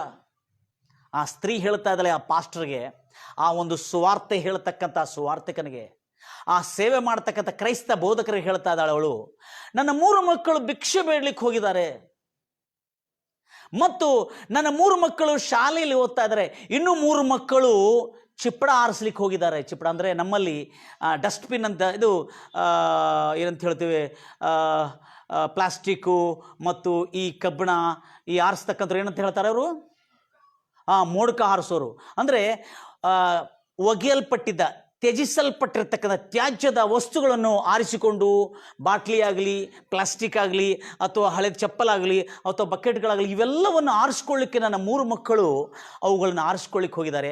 ಅವುಗಳನ್ನು ಆರಿಸಿಕೊಂಡು ಮಾರಿಕೊಂಡು ಸಂಜೆ ನಾವು ಊಟ ಮಾಡಬೇಕು. ಇನ್ನೂ 3 ಮಕ್ಕಳು ಭಿಕ್ಷೆ ಬೇಡ್ತಾ ಇದ್ದಾರೆ. ಇನ್ನು 3 ಮಕ್ಕಳು ಶಾಲೆಗೆ ಹೋಗುವಂಥ ಪರಿಸ್ಥಿತಿಯಲ್ಲಿ ಇಲ್ಲ, ಆದರೆ ಅವರು ಶಾಲೆ ಇಲ್ಲ, ಶಾಲೆಗೆ ಕಳಿಸ್ಬೇಕು ಅವ್ರನ್ನು. ಅಂಥ ಒಂದು ದುರ್ಗತಿಯಲ್ಲಿ ನಾನು ಬದುಕ್ತಾ ಇದ್ದೇನೆ. ನನ್ನ ಗಂಡ ಇಷ್ಟು ಕುಡುಕನು, ಇಂಥ ಒಂದು ನರಕ ಬಿಟ್ಟು ಮತ್ತೆ ಸತ್ತ ನಂತರ ಏನು ನರಕ ಹೇಳ್ತೀಯ ನೀನು ಎಂದು ಆ ಸ್ವಾರ್ಥಿಕನನ್ನು ತನ್ನ ಜೀವನ ಚರಿತ್ರವನ್ನು ಹೇಳಿ ಆ ಸ್ವಾರ್ಥಿಕನು ಸ್ತಬ್ಧನಾಗಿಬಿಟ್ಟ. ಡಾಕ್ಟರ್ ಪಾಲ್ ಯಾಂಗಿಚ್ ಅವರು ಗೊಂದಲಕ್ಕೀಡಾದರು. ಮಾತಾಡ್ಲಿಕ್ಕಾಗ್ತಾ ಇಲ್ಲ ಪಾಲ್ ಯಾಂಗಿಚ್ ಅವರಿಗೆ, ಸುವಾರ್ತೆ ಹೇಳಲಿಕ್ಕೆ ಹೋಗಿರ್ತಕ್ಕಂಥ ಪಾಲ್ ಯಾಂಗಿಚ್ ಅವರಿಗೆ. ಮತ್ತೊಂದು ಮಾತು ಹೇಳಿದ್ರು, ಎಷ್ಟೋ ವರ್ಷಗಳಿಂದ ನನಗೆ ಹೊಟ್ಟೆ ನೋವಿದೆ, ಆ ಹೊಟ್ಟೆ ನೋವಿಗೆ ಯಾವ ಔಷಧ ತಗೊಂಡ್ರು ನಾನು ಗುಣವಾಗ್ತಾ ಇಲ್ಲ. ನಾನು ಹೊಟ್ಟೆ ನೋವಿಂದ ಪ್ರತಿದಿನ ನರಳುತ್ತಾ ಮನೆಯಲ್ಲಿ ಮಲಗಿರ್ತೇನೆ. ಅಷ್ಟೇ ಅಲ್ಲದೆ ರಾತ್ರಿಯಲ್ಲಿ ಮಲಗಲಿಕ್ಕೆ ಸ್ಥಳ ಇಲ್ಲ. ನಾವು 9 ಮಂದಿ ಮಕ್ಕಳು ಒಂದು ಚಿಕ್ಕ ಕೋಣೆಯಲ್ಲಿ ಕನಿಷ್ಠ 4 ಜನ ಮಲಗಲಿಕ್ಕಾಗುವುದಿಲ್ಲಂತೆ, 4-5 ಜನ ಮಲಗಲಿಕ್ಕಾಗುವುದಿಲ್ಲ. ಅಂಥ ಮನೆಯಲ್ಲಿ 9 ಜನ ನಾವು ಒಬ್ಬರ ಮೇಲೆ ಒಬ್ಬರ ಪಕ್ಕದಲ್ಲಿ ಒಬ್ಬರು, ಕಾಲು ಕಡೆ ಒಬ್ಬನು, ಕೈ ಕಡೆ ಒಬ್ಬನು, ಹಾಗೆ ಮಲ್ಕೊಂಡು ಜೀವನ ಮಾಡ್ತಾ ಇದ್ದೇವೆ ನಾವು. ಇಂಥ ಬಡತನದಲ್ಲಿ ನಾವು ನರಳುತ್ತಾ ಇದ್ದೇವೆ. ನೀನೇನೋ ಬಂದು ಯೇಸು ಕ್ರಿಸ್ತನ ಸುವಾರ್ತೆ ಎಂದು ನಮಗೆ ಸಾರ್ತಾ ಇದ್ದಿ. ಸತ್ತ ನಂತರ ಪರಲೋಕ, ಸತ್ತ ನಂತರ ನರಕ. ಯೇಸು ಕ್ರಿಸ್ತ ನಂಬಿದರೆ ಪರಲೋಕ, ನಂಬದಿದ್ರೆ ನರಕ ಅಂಥೇಳಿ ನೀನು ಸುವಾರ್ತೆ ಸಾರ್ತಾ ಇದ್ದಿ. ಈ ಎಂಥ ಬೋಧಕನು, ಎಂಥ ಸೇವಕನು ನೀವು ಕ್ರೈಸ್ತ ಸಾರ್ಲಿಕ್ಕೆ ಬರ್ತಾ ಇದ್ರಿ, ನಮಗದು ಬೇಕಾಗಿಲ್ಲ ಎಂಬುದಾಗಿ ಹೇಳಿದರು. ಹೇಳಿದ ಕೂಡಲೇ ಜರುಗಿರ್ತಕ್ಕಂಥ ಸಂಗತಿ ಏನಂದ್ರೆ, ಗಂಭೀರವಾಗಿ ಹೇಳ್ತೀರಾ ಹಲ್ಲೆಲೂಯಾ, ಮನೋಪೂರ್ವಕದಿಂದ ಹೇಳ್ತೀರಾ ಹಲ್ಲೆಲೂಯಾ. ಆ ಸೇವಕನು ಡಾಕ್ಟರ್ ಪಾಲ್ ಯಾಂಗಿಚಿಯವರು ಮತ್ತು ಪುನಃ ಏನೂ ಮಾತಾಡಿಲ್ಲ. ನೇರವಾಗಿ ಆತನು ಎಲ್ಲಿ ಹೋದನು? ನೇರವಾಗಿ ಆತನು ಮರಣಿಗೆ ತರಳಿ ಹೋಗಿ ತನ್ನ ಟೆಂಟ್ ಚರ್ಚಲ್ಲಿ ಹೋಗಿ ಮೊಣಕಾಲೂರಿ ಪ್ರಾರ್ಥನೆ ಮಾಡ್ತಾ ಇದ್ದಾನೆ. ಅಯ್ಯೋ ದೇವರೇ, ನಾನು ಏನು ಮಾಡಲಿ? ಈ ಒಂದು ಕೊರಿಯಾನಲ್ಲಿರ್ತಕ್ಕಂಥ ಈ ಒಂದು ಬಡ ಸ್ತ್ರೀಯನ್ನು ನಾನು ಸ್ವಾರ್ಥ ಸಾರ್ಲಿಕ್ಕೆ ಹೋಗಿರುವಾಗ, ಗಂಭೀರವಾಗಿ ಹೇಳ್ತೀರಲ್ವಯ್ಯ, ಸ್ವಾರ್ಥ ಸಾರ್ಲಿಕ್ಕೆ ಹೋಗಿರುವಾಗ ಅವಳು ನನಗೇ ಹೇಳು ಕಳಿಸಿದಾಳೆ. ನಾನು 4 ವರ್ಷ ಬೈಬಲ್ ತರಬೇತಿಯನ್ನು ಪಡ್ಕೊಂಡು, ಬೈಬಲನ್ನು ತಿಳಿದುಕೊಂಡು ಅರಿತುಕೊಂಡು ನಾನು ಸ್ವಾರ್ಥ ಎಷ್ಟು ಚೆನ್ನಾಗಿ ತಿಳಿದುಕೊಂಡಿದೆ. ಆದರೆ ನಾನು ಇನ್ನೂ ಏನು ಕಲಿಬೇಕು ದೇವರೇ? 4 ವರ್ಷ ಸುದೀರ್ಘವಾದಂಥ ಬ್ಯಾಚುಲರ್ ಆಫ್ ಥಿಯಾಲಜಿ ಮಾಡಿದ್ದೇನೆ, ಮತ್ತು ನಾನು ಏನಾದರೆ ಮೆಸೇಜ್ ಇದೆಯಾ ದೇವರೇ? ಅವಳು ನನಗೆ ಹೇಳಿರ್ತಕ್ಕಂಥ ನೋಡಿದರೆ ನಿಜವಾಗಲೂ ಅವಳ ಮಕ್ಕಳು ಭಿಕ್ಷೆ ಬಿಡ್ತಾ ಇದ್ದಾರೆ, ಅವಳು ರೋಗಗ್ರಸ್ತಳಾಗಿದ್ದಾಳೆ, ಮತ್ತು ಅವರ ಗಂಡನು ಕುಡುಕನಾಗಿದ್ದಾನೆ, ಮತ್ತು ಅವಳ ಮಕ್ಕಳು ಶಾಲೆಗೆ ಹೋಗಲಾರದ ಪರಿಸ್ಥಿತಿಯಲ್ಲಿದ್ದಾರೆ, ದುರ್ಗತಿಯಲ್ಲಿದ್ದಾರೆ, ಬಡತನದಲ್ಲಿದ್ದಾರೆ. ನಾನು ಹೋಗಿ ಶುಭವಾರ್ತೆಯನ್ನು ಸಾರ್ತಾ ಇದ್ದಾನೆ, ಪರಲೋಕ ನರಕ ಅಂತ ಹೇಳಿದ್ದೇನೆ, ಮತ್ತು ನನಗೆ ಏನು ಸಂದೇಶವಿಲ್ಲ ಅವಳ ಹತ್ರ ಮಾತಾಡಲಿಕ್ಕೆ. ದೇವರೇ, ನಾನು ಏನು ಮಾಡಬೇಕು ದೇವರೇ ಎಂಬುದಾಗಿ ಹೇಳಿಕೊಂಡು ಡಾಕ್ಟರ್ ಪಾಲ್ ಯಾಂಗಿಚಿ ಅವರು ದೇವರವರ ಜೊತೆಯಲ್ಲಿ ಮಾತಾಡಿದ್ರಂತೆ. ಬೈಬಲ್ನಲ್ಲಿ ಇರುವ 4 ಸುವಾರ್ತೆಗಳನ್ನು ಮತ್ತೊಂದು ಸಾರಿ ಓದು ಎಂಬುದಾಗಿ ಡಾಕ್ಟರ್ ಪಾಲ್ ಯಾಂಗಿಚಿ ಅವರಿಗೆ ದೇವರ ಆತ್ಮದ ಮೂಲಕವಾಗಿ ಆತನ ಜೊತೆ ಪ್ರೈಸ್ ಲಾರ್ಡ್ ಜೀಸಸ್ ಪ್ರಾರ್ಥನೆಯಲ್ಲಿ, ಧ್ಯಾನದಲ್ಲಿ ಮತ್ತು ಎಷ್ಟೋ ತಿಂಗಳುಗಳು 4 ಸುವಾರ್ತೆಗಳನ್ನು ಓದುತ್ತಾ ಕರ್ತನೇ, ನಾನು 4 ವರ್ಷ ಸುದೀರ್ಘ ಬೈಬಲ್ ತರಬೇತಿಯನ್ನು ಪಡ್ಕೊಂಡ್ರು, ಇನ್ನು ನಾನು ಏನು ತಿಳ್ಕೋಬೇಕು, ಇವಳಿಗೆ ಏನು ಬೋಧಿಸಬೇಕು, ಏನು ಸುವಾರ್ತೆಯನ್ನು ಸಾರಬೇಕು ನನಗೆ ಗೊತ್ತಾಗ್ತಾ ಇಲ್ಲ ಎಂಬುದಾಗಿ ದೇವರ ಹತ್ರ ಕೇಳಿರುವಾಗ ಡಾಕ್ಟರ್ ಪಾಲ್ ಯಾಂಗಿಚಿ ಅವರು ದೇವರ ಆತ್ಮ ಅವರ ಜೊತೆಲಿ ಮಾತಾಡಿದ್ರು. ನೀನು 4 ಸುವಾರ್ತೆಗಳನ್ನು ಮತ್ತೊಂದು ಸಾರಿ ಓದಿ ಎಂಬುದಾಗಿ ದೇವರ ಆತನಿಗೆ ತಿಳಿಸಿದನಂತೆ. ಪಶ್ಚಿಮ ದೇಶದಲ್ಲಿ ಬ್ಯಾಚುಲರ್ ಆಫ್ ಥಿಯಾಲಜಿ ಪಡ್ಕೊಂಡಿರ್ತಕ್ಕಂಥ ಡಾಕ್ಟರ್ ಪಾಲ್ ಯಾಂಗಿಚಿ ಅವರು ಮತ್ತೊಂದು ಆವರ್ತಿ ದೇವರು ಆತನೊಟ್ಟಿಗೆ ಮಾತಾಡಿರುವಾಗ 4 ಸುವಾರ್ತೆಯನ್ನು ಓದುತ್ತಾ ಇರುವಾಗ ಆತನು ಕಂಡುಕೊಂಡಿರ್ತಕ್ಕಂಥ, ಆತನು ದೇವರ ಆತನಿಗೆ ಬಯಲ್ಪಡಿಸಿರ್ತಕ್ಕಂಥ ರಹಸ್ಯ ಏನಂದ್ರೆ, ಯೇಸು ಕ್ರಿಸ್ತನು ಜನರಿಗೆ ಸುವಾರ್ತೆಯನ್ನು ಸಾರಲಿಕ್ಕೆ ಮುಂಚೆ ಆತನು ಮೊದಲು ಮಾಡಿರುವ ಕ್ರಿಯೆ ಏನು ಎಂಬುದಾಗಿ ನೋಡಿದನು ಆತನು. ಆವಾಗ ದೇವರು ಸುಮಾರಷ್ಟು ತಿಂಗಳುಗಳು ಆತನು ಓದಿ ಬೈಬಲನ್ನು ಅಧ್ಯಯನ ಮಾಡ್ತಿರುವಾಗ ಅಲ್ಲಿ ನೋಡಿರತಕ್ಕಂಥ ಸಂಗತಿ ಏನಂದರೆ, ಒಂದು ಮದುವೆಯಲ್ಲಿ ಯೇಸು ಕ್ರಿಸ್ತನು ದ್ರಾಕ್ಷಾರಸದ ಕೊರತೆ ಬಿದ್ದು ಆ ಮದುವೆ ನಿಂತು ಹೋಗುವ ಸ್ಥಿತಿ ಬಂದಿರುವಾಗ, ಅಂಥ ಸಮಯದಲ್ಲಿ ಯೇಸು ಕ್ರಿಸ್ತನು ಹೋಗಿ ಅವರಿಗೆ ದ್ರಾಕ್ಷಾರಸವನ್ನು, ಬೇಕಾಗಿರುವ ದ್ರಾಕ್ಷಾರಸವನ್ನು ಅವರಿಗೆ ಒದಗಿಸಿದನು. ಆವಾಗ ಡಾಕ್ಟರ್ ಪಾಲ್ ಯಾಂಗಿಚಿ ಅವರಿಗೆ ಗೊತ್ತಾಗಿದ್ದೇನೆಂದ್ರೆ, ಒಂದು ಬಡ ಸ್ಥಿತಿಯಲ್ಲಿರ್ತಕ್ಕಂಥ ಒಂದು ಯಹೂದ್ಯರ ಸಮುದಾಯದಲ್ಲಿ ಮದುವೆ ಮಾಡಬೇಕಾದ್ರೆ ಅವರು 7 ದಿನಗಳು ಔತಣ ಇಟ್ಟುಕೊಂಡಿರ್ತಾರೆ. ಎಷ್ಟು ದಿನ? 7 ದಿನಗಳ ಔತಣ ಇಟ್ಕೊಂಡಿರ್ತಾರೆ. ಔತಣ ಅಂದರೆ ಊಟ ಉಪಚಾರವನ್ನು ಮಾಡ್ತಕ್ಕಂಥ ಔತಣ ಇಟ್ಕೊಂಡಿರ್ತಾರೆ. ಅದರೊಳಗೆ ಅವರು ಪ್ರತಿದಿನ ಅವರು ಬಂದಿರತಕ್ಕಂಥ ಆ ಒಂದು ಅತಿಥಿಗಳಿಗೆ, ಕರೆಯಲ್ಪಟ್ಟಿರ್ತಕ್ಕಂಥ ಅತಿಥಿಗಳಿಗೆ 7 ದಿನಗಳು ಒಳ್ಳೆ ಊಟ ಉಪಚಾರವನ್ನು ಮಾಡಬೇಕು, ಒಳ್ಳೆ ಆಹಾರವನ್ನು ಅವರಿಗೆ ಕೊಡಬೇಕು, ಹಾಗೂ ಅವರಿಗೆ ದ್ರಾಕ್ಷಾರಸದ ಕೊರತೆ ಇಲ್ಲದಂತೆ ಹೊಸ ದ್ರಾಕ್ಷಾರಸ ಬ್ಯಾರಲ್ ತುಂಬಿಟ್ಟು ಅವರು ಬಂದಿರತಕ್ಕಂಥವ್ರಿಗೆ, ಈಗಿನ ಕಾಲದಲ್ಲಿ ನಾವು ಜ್ಯೂಸು ಅಥವಾ ಪೆಪ್ಸಿ, ಕೋಲಾ ಇವುಗಳನ್ನು ಕುಡಿಸ್ತೇವೆ. ಆಗಿನ ಕಾಲದಲ್ಲಿ ದ್ರಾಕ್ಷಾರಸವನ್ನು ಮದುವೆಗೆ ಬಂದಿರತಕ್ಕಂಥವ್ರಿಗೆ ಕೊಡಬೇಕು, ಆವಾಗಾದರೆ ಸಂತಸ, ಹರ್ಷ ಉಂಟಾಗ್ತದೆ ಅನ್ನತಕ್ಕಂಥ ಆ ಕಾರ್ಯ ಆಗಿನ ಕಾಲದಲ್ಲಿ, ಯಹೂದರ ಕಾಲದಲ್ಲಿ ನಡೀತಿತ್ತು. ಆಗ ಒಂದು ಮದುವೆಯಲ್ಲಿ ಅವ್ರದ್ದು ಮಧ್ಯದಲ್ಲಿ ಒಂದು ಇದಾಗಿರ್ತದೆ. ಆ ಮದುವೆಯಲ್ಲಿ ಯಾವುದೇ ಕೊರತೆ ಬೀಳಬಾರದು. ಆ ಮದುವೆ ಪಾಪ ಒಬ್ಬರು ಮದುವೆಯನ್ನು ಹೇಗಾದರೆ ಮಾಡಿ ನಡೆಸ್ಕೊಳ್ತಾರವಾಗ ಅವರು ಜನರು ಹೆಚ್ಚು ಬಂದಿರೋದ್ರಿಂದ ಅವರ ಮದುವೆಯಲ್ಲಿ ಆಹಾರದ ಕೊರತೆಯಲ್ಲಿ ಮುಖ್ಯವಾದಂಥ ಕೊರತೆ ಬರಬಾರದಾದಂಥ ಕೊರತೆ ಏನಂದರೆ ದ್ರಾಕ್ಷ ರಸದ ಕೊರತೆ ಆಗಬಾರ್ದು. ಆ ದ್ರಾಕ್ಷ ಜ್ಯೂಸಿನ ಕೊರತೆ ಆಗಿರೋದ್ರಿಂದ ಅಲ್ಲೇ ಮದುವೆ ನಿಂತು ಹೋಗುವಂಥ ಸ್ಥಿತಿ ಬಂದಿತ್ತು. ಆ ಮದುವೆ ಅವಮಾನ ಪಾಲಿತವಾಗತಕ್ಕಂಥ ಸ್ಥಿತಿ ಬಂದಿತ್ತು. ಆ ಮದುವೆ ಪೂರ್ಣವಾಗಿ ಕೆಡವಿ ಹೋಗತಕ್ಕಂಥ ಸ್ಥಿತಿ ಬಂದಿತ್ತು. ಅಂಥ ಸಮಯದಲ್ಲಿ ಯೇಸು ಕ್ರಿಸ್ತನ ತಾಯಿಯಾಗಿರ್ತಕ್ಕಂಥ ಕನ್ಯೆ ಮರಿಯಳು, ಅಯ್ಯ ನೋಡಯ್ಯ ಅಂತ ಹೇಳಿದ್ಲು. ಆವಾಗ ತಾಯಿ ಹೇಳಿದ, ಅಮ್ಮ ನನ್ನ ಸಮಯ ಇನ್ನೂ ಬಂದಿಲ್ಲ ಅಮ್ಮ ಅಂತ ಹೇಳಿದ್ರು. ಆವಾಗ ಸುಮ್ಮನೆ ನಿಂತು ಬಿಟ್ಲು. ಆವಾಗ ತಾಯಿ ಹತ್ರ ಬಂದು, ಯೇಸು ಕ್ರಿಸ್ತನ ತಾಯಿ ಹತ್ರ ಜನರು ಬಂದು ಕೇಳಿರುವಾಗ ಯೇಸು ಏನು ಹೇಳುತ್ತಾನೆ ಅದನ್ನೇ ಮಾಡ್ರಿ ಎಂಬುದಾಗ ಕನ್ಯೆ ಮರಿಯಳು ನಾನು ಹೇಳಿದ್ದು ಮಾಡಂತ ಹೇಳಿಲ್ಲ. ಹಲ್ಲೆಲೂಯಾ. ಅದಕ್ಕಾಗಿ ನನ್ನ ಸಹೋದರರೇ, ಕನ್ಯೆ ಮರಿಯಳು ನಾನು ಹೇಳಿದ್ದು ಮಾಡು, ನನ್ನನ್ನು ಪ್ರಾರ್ಥನೆ ಮಾಡಂತ ಯಾವತ್ತೂ ಹೇಳಿಲ್ಲ, ನನ್ನ ಹೆಸರಿನಲ್ಲಿ ಪ್ರೇಯರ್ ಮಾಡಂತೇಳಿ. ಆದರೆ ಕನ್ಯೆ ಮರಿಯಳು ಹೇಳಿದ್ದೇನೆಂದರೆ ಯೇಸು ಏನು ಹೇಳುತ್ತಾನೆ ಅದನ್ನು ಮಾಡಿ ಎಂಬುದಾಗಿ ಹೇಳಿ. ಆವಾಗ ಈ ಜನರಿಗೆ ಯೇಸು ಕ್ರಿಸ್ತನ ಕಡೆ ಬಂದಿರುವಾಗ ಯೇಸು ಕ್ರಿಸ್ತನು ಇಗೋ ದ್ರಾಕ್ಷಾರಸದಲ್ಲಿ ತುಂಬಿ ಖಾಲಿಯಾಗಿರ್ತಕ್ಕಂಥ ಎಲ್ಲ ಬ್ಯಾರಲ್ಗಳು, ಆ ಒಂದು ಗಡಿಗೆಗಳು ನೀವೇನು ಮಾಡ್ರಿ ನೀರಿಂದ ತುಂಬ್ರಿ ಎಂಬುದಾಗಿ ಹೇಳ್ತಾನೆ. ಪೂರ್ಣ ನೀರಿಂದ ಅವುಗಳನ್ನು ತುಂಬಲಿಕ್ಕೆ ಹಚ್ಚಿರುವಾಗ ಆ ನೀರಿಂದ ತುಂಬಿದ ಕೂಡಲೇ ದ್ರಾಕ್ಷಾರಸವನ್ನು ಅಡಿಗೆ ಭಟ್ಟ, ಅಲ್ಲಿರ್ತಕ್ಕಂಥ ಅಡಿಗೆ ನಡೆಸ್ತಕ್ಕಂಥ ಅಡಿಗೆಯನ್ನು ನಿರ್ವಹಿಸ್ತಿರ್ತಕ್ಕಂಥ ವ್ಯಕ್ತಿಯನ್ನು ಹೇಳ್ತಾನೆ, ಹೋಗಿ ಅದರ ರುಚಿ ನೋಡು ಅಂತ ಹೇಳಿದ. ಆವಾಗ ಅಡಿಗೆ ಭಟ್ಟನು ಅದನ್ನು ರುಚಿಯನ್ನು ನೋಡ್ತಾನೆ. ಅಡಿಗೆ ಭಟ್ಟನ ಅಂದರೆ ಆ ಮೇಸ್ತ್ರಿ ಅಡಿಗೆ ಭಟ್ಟ ರುಚಿ ನೋಡಿದ್ಕೊಳ್ಳಿ, ಅಪ್ಪ ಎಂಥ ಒಳ್ಳೆಯ ಹೊಸ ದ್ರಾಕ್ಷರಸ ಮುಚ್ಚಿಟ್ಕೊಂಡು ಅವರು ಮಾಮೂಲಿ ದ್ರಾಕ್ಷರಸ ಕೊಟ್ಟರಲ್ಲ, ಈ ದ್ರಾಕ್ಷರಸ ಯಾವಾಗ ಮುಚ್ಚಿಟ್ಕೊಂಡ್ರಿ ಎಂಬುದಾಗಿ ಕೇಳಿದ. ಆವಾಗ ಅವ್ರಿಗೆ ಗೊತ್ತಾಗಿಲ್ಲ. ಯೇಸು ಕ್ರಿಸ್ತನು ಬ್ಯಾರಲ್ನಲ್ಲಿ ನೀರು ತುಂಬಂತ ಹೇಳಿದ. ಆ ನೀರು ತುಂಬಿರತಕ್ಕಂಥ ಎಲ್ಲ ಬ್ಯಾರಲ್ಗಳು ದ್ರಾಕ್ಷಾರಸದಿಂದ ತುಂಬಲ್ಪಟ್ಟಿದ್ದು. ಪಾಲ್ ಯಾಂಗಿಚ್ ಅವರು ಗಮನಿಸಿದ್ದೇನೆಂದರೆ ಯೇಸು ಕ್ರಿಸ್ತನು ಒಂದು ಮದುವೆ, ಅವಮಾನ ಪಾಲಿತವಾಗಿರ್ತಕ್ಕಂಥ ಒಂದು ಮದುವೆ, ತನಗೆ ಕೊರತೆ ಇರತಕ್ಕಂಥ ಮದುವೆ, ಆ ಕೊರತೆಯಲ್ಲಿ ಮದುವೆನೇ ನಿಂತು ಬರ್ತಕ್ಕಂಥ ಸ್ಥಿತಿಯಲ್ಲಿ ಆ ಮದುವೆಯಲ್ಲಿ ಬೇಕಾಗಿರ್ತಕ್ಕಂಥ ದ್ರಾಕ್ಷಾರಸದ ಸರಬರಾಜನ್ನು ಮಾಡಿದನು. ಅದ್ಭುತ ರೀತಿಯಿಂದ ಪವಾಡವನ್ನು ಮಾಡಿ ಅವ್ರಿಗೆ ದ್ರಾಕ್ಷಾರಸ ಬರುವಂತೆ ಮಾಡಿಬಿಟ್ಟಿದ ಕೂಡಲೇ ಆವಾಗ ಪಾಲ್ ಯಾಂಗಿಚ್ ಅವ್ರಿಗೆ ಅರ್ಥ ಆಯಿತು ಸುವಾರ್ತೆ ಅಂದರೆ ಏನಂತೇಳಿ. Praise Lord Jesus. ತದನಂತರ ಆತನು ಸೇವೆ ಮಾಡ್ತಾ ಬಂದ ಕೂಡಲೇ ಮತ್ತು ಆತನು ಸುವಾರ್ತೆಯೊಂದಿಗೆ ಸ್ವಸ್ಥತೆ, ಸುವಾರ್ತೆಯೊಂದಿಗೆ ಅವರ ಸಮಸ್ಯೆಗಳ ಪರಿಹಾರ, ಸುವಾರ್ತೆಯೊಂದಿಗೆ ಅವರ ಬಡತನವನ್ನು ಹೊರಗೆ ತರ್ತಾ ಇದ್ದನು. ಗಂಭೀರವಾಗಿ ಹೇಳ್ತೀರ ಅಲ್ವಿಯ.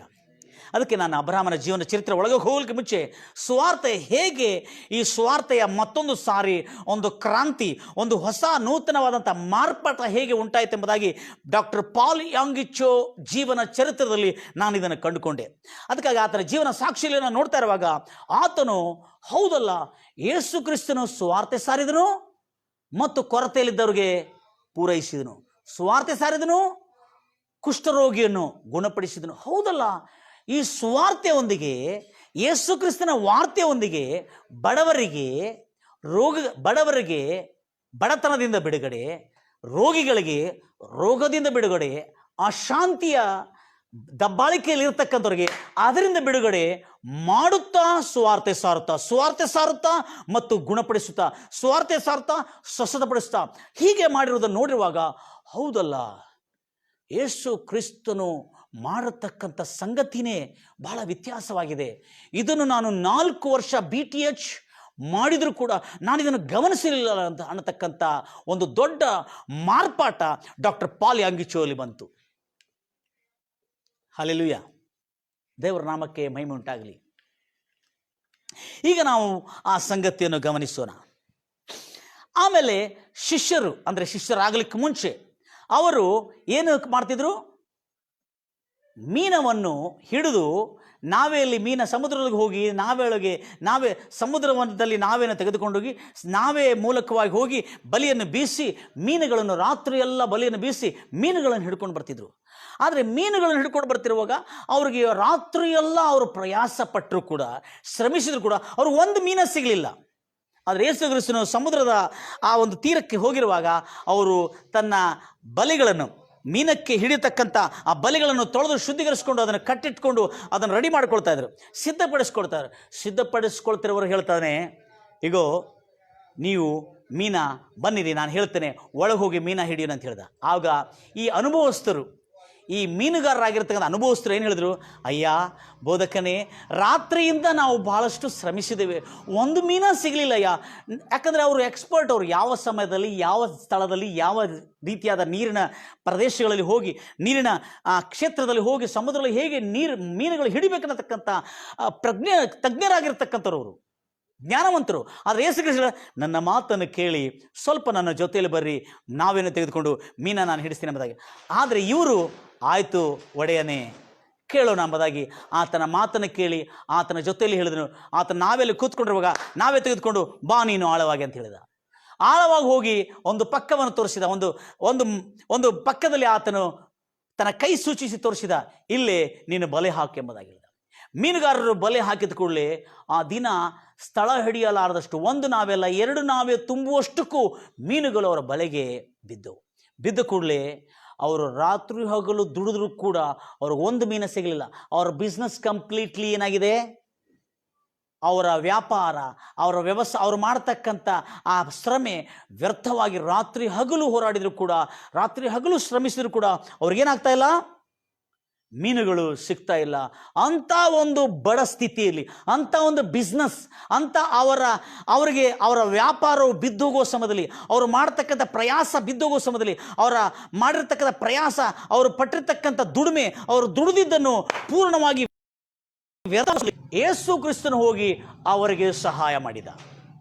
ಇದನ್ನು ಡಾಕ್ಟರ್ ಪಾಲ್ ಯಾಂಗಿಚೋ ಅವರು ಬಹಳ ಜಾಗೃತಿಯಿಂದ ಬೈಬಲನ್ನು ಓದ್ಕೊಳ್ತಾ ಬಂದಿದ್ರು. ಅದು ಓದ್ಕೊಳ್ತಾ ಬಂದಿರುವಾಗ ಇದನ್ನು ಗಮನಿಸಿದ ಕೂಡಲೇ, ಹೌದು, ಯೇಸು ಕ್ರಿಸ್ತನು ಈ ಲೋಕಕ್ಕೆ ಬಂದಾಗ ಸುವಾರ್ತೆಯನ್ನು ಸಾರುತ್ತಾ ಅನೇಕ ರೋಗಗಳನ್ನು ಗುಣಪಡಿಸುತ್ತಾ ಅಷ್ಟೇ ಅಲ್ಲದೆ, ಮತ್ತು ಅವರ ರೋಗಗಳನ್ನು ಗುಣಪಡಿಸುತ್ತಾ ಬಂದಿದ್ದಷ್ಟೇ ಅಲ್ಲದೆ ಅವರ ಬಡತನದಲ್ಲಿ ಯೇಸು ಕ್ರಿಸ್ತನು ನೇರವಾಗಿ ಅವರಿಗೆ ಸಹಾಯ ಮಾಡಿದನು. ಇವತ್ತು ಲೋಕವನ್ನು ಕಾಡುತ್ತಿರತಕ್ಕಂಥ, ನಮ್ಮ ದೇಶವನ್ನು ಕಾಡ್ತಿರ್ತಕ್ಕಂಥ ಒಂದು ಭಯಂಕರವಾದ ಸೋಂಕು ಯಾವುದಂದರೆ, ಈಗ ಬಂದಿರತಕ್ಕಂಥ ಮಾರಕ ಸೋಂಕಲ್ಲ, ಅದಕ್ಕಿಂತ ದೊಡ್ಡ ಸೋಂಕು ಏನಂದರೆ ಬಡತನ. ಹಲ್ಲೆಲೂಯಾ. ಯಾರೋ ಹೇಳಿದ್ರು, ನೀವು ನೋಡಿದ್ರೆ ಟ್ರೈನ್ನಲ್ಲಿ ಹೋಗ್ತಾ ಇರುವಾಗ, ಟ್ರೈನು ಮಾಲ್ಗಾಡಿ ಹೋಗ್ತಾ ಇರುವಾಗ ನಮ್ಮ ಪ್ರದೇಶಗಳಲ್ಲಿ, ನಮ್ಮ ಭಾರತ ದೇಶದ ಉತ್ತರ ದಿಕ್ಕಿನ ಪ್ರದೇಶಗಳಲ್ಲಿ ಅವ್ರು ಹೇಳ್ತಾರೆ, ಮಕ್ಕಳು ಹಸುಗಾಗಿ ಹೆದರ್ತಾ ಇಲ್ಲ, ಅವರು ರೋಗ ಬರ್ತದೆ, ನಿಮಗೆ ಈ ಒಂದು ಮಾರಕ ರೋಗ ನಿಮಗೆ ಅಂಟುಕೊಳ್ತದೆ, ಹಾಗೆ ಹೀಗೆ ಅಂಥೇಳಿ ಅವ್ರಿಗೆ ಎಷ್ಟೋ ಕಟ್ಟುನಿಟ್ಟಾಗಿ ಅವರನ್ನು ಬಂಧಿಸಲಿಕ್ಕೆ ಪ್ರಯತ್ನ ಮಾಡಿದರು.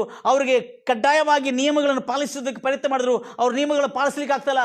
ಭೂಕ್ಕೆ ಸಾಮ್ನೆ ಕೌನ್ಸಿ ಬಿಮಾರಿ, ಹೊಟ್ಟೆ ಹಸುವಿನ ಹತ್ರ ಯಾವ ರೋಗ ರೀ?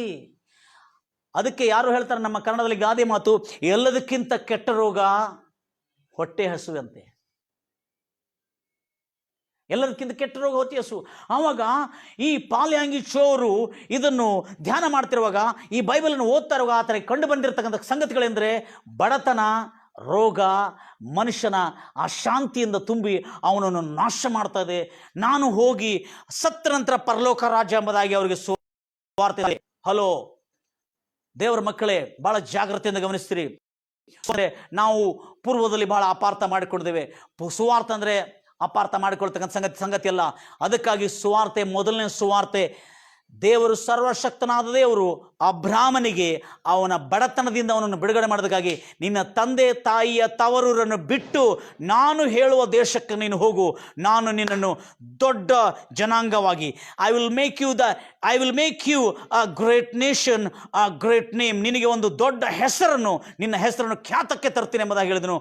ನೀನು ಅನೇಕ ಕುಟುಂಬಗಳಿಗೆ ದಾನ ಮಾಡುವಾಗಿರ್ತೀಯ ಎಂಬುದಾಗಿ ಹೇಳಿದನು.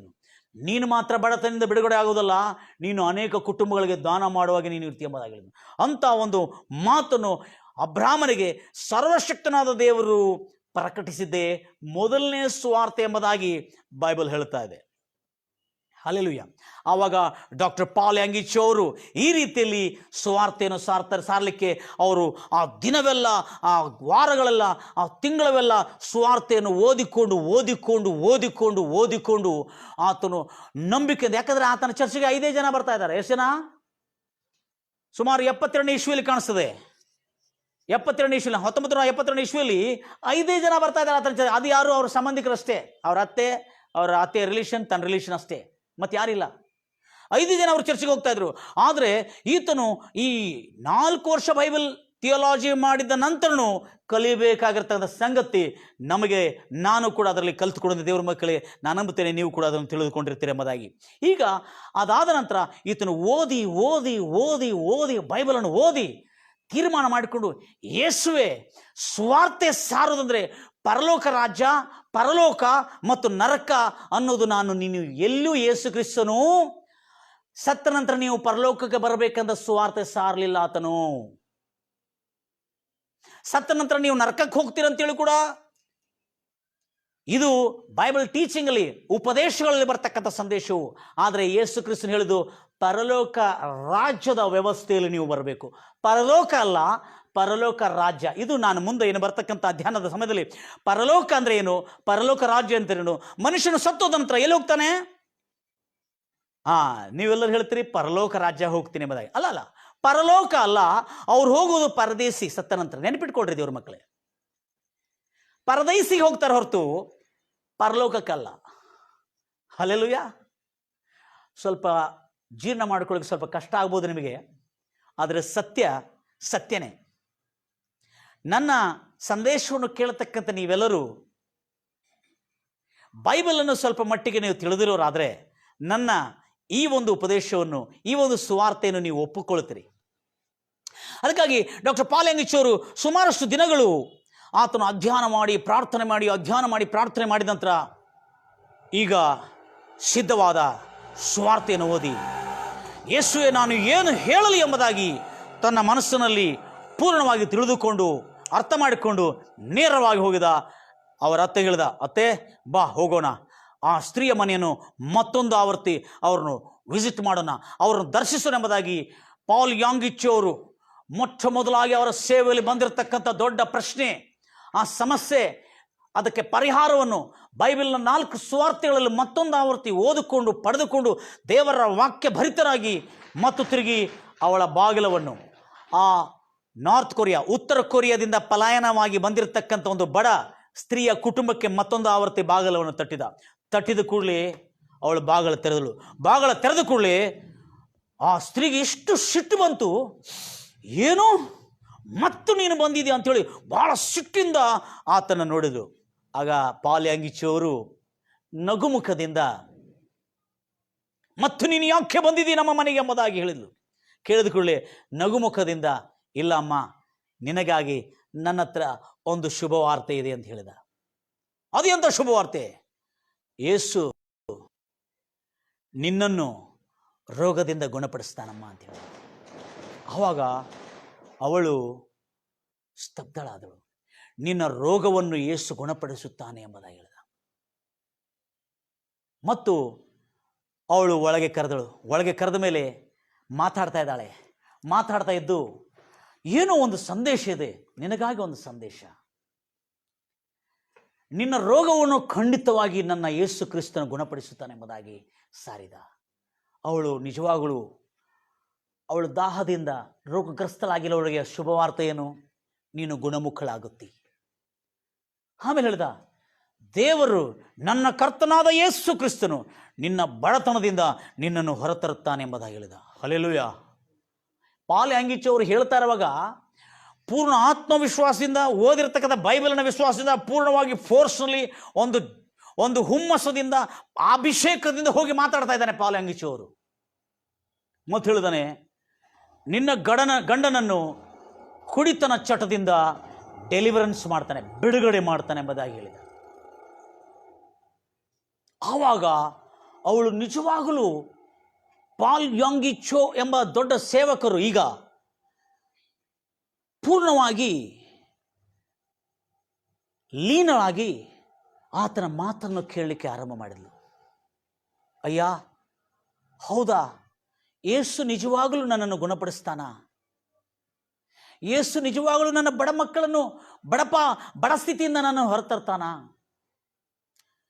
ನನ್ನ ಗಂಡನನ್ನು ಕುಡಿತನ ಚಟದಿಂದ ಬಿಡಿಸಲಿಕ್ಕೆ ಆತನಿಗೆ ಆಗತ್ತಾ?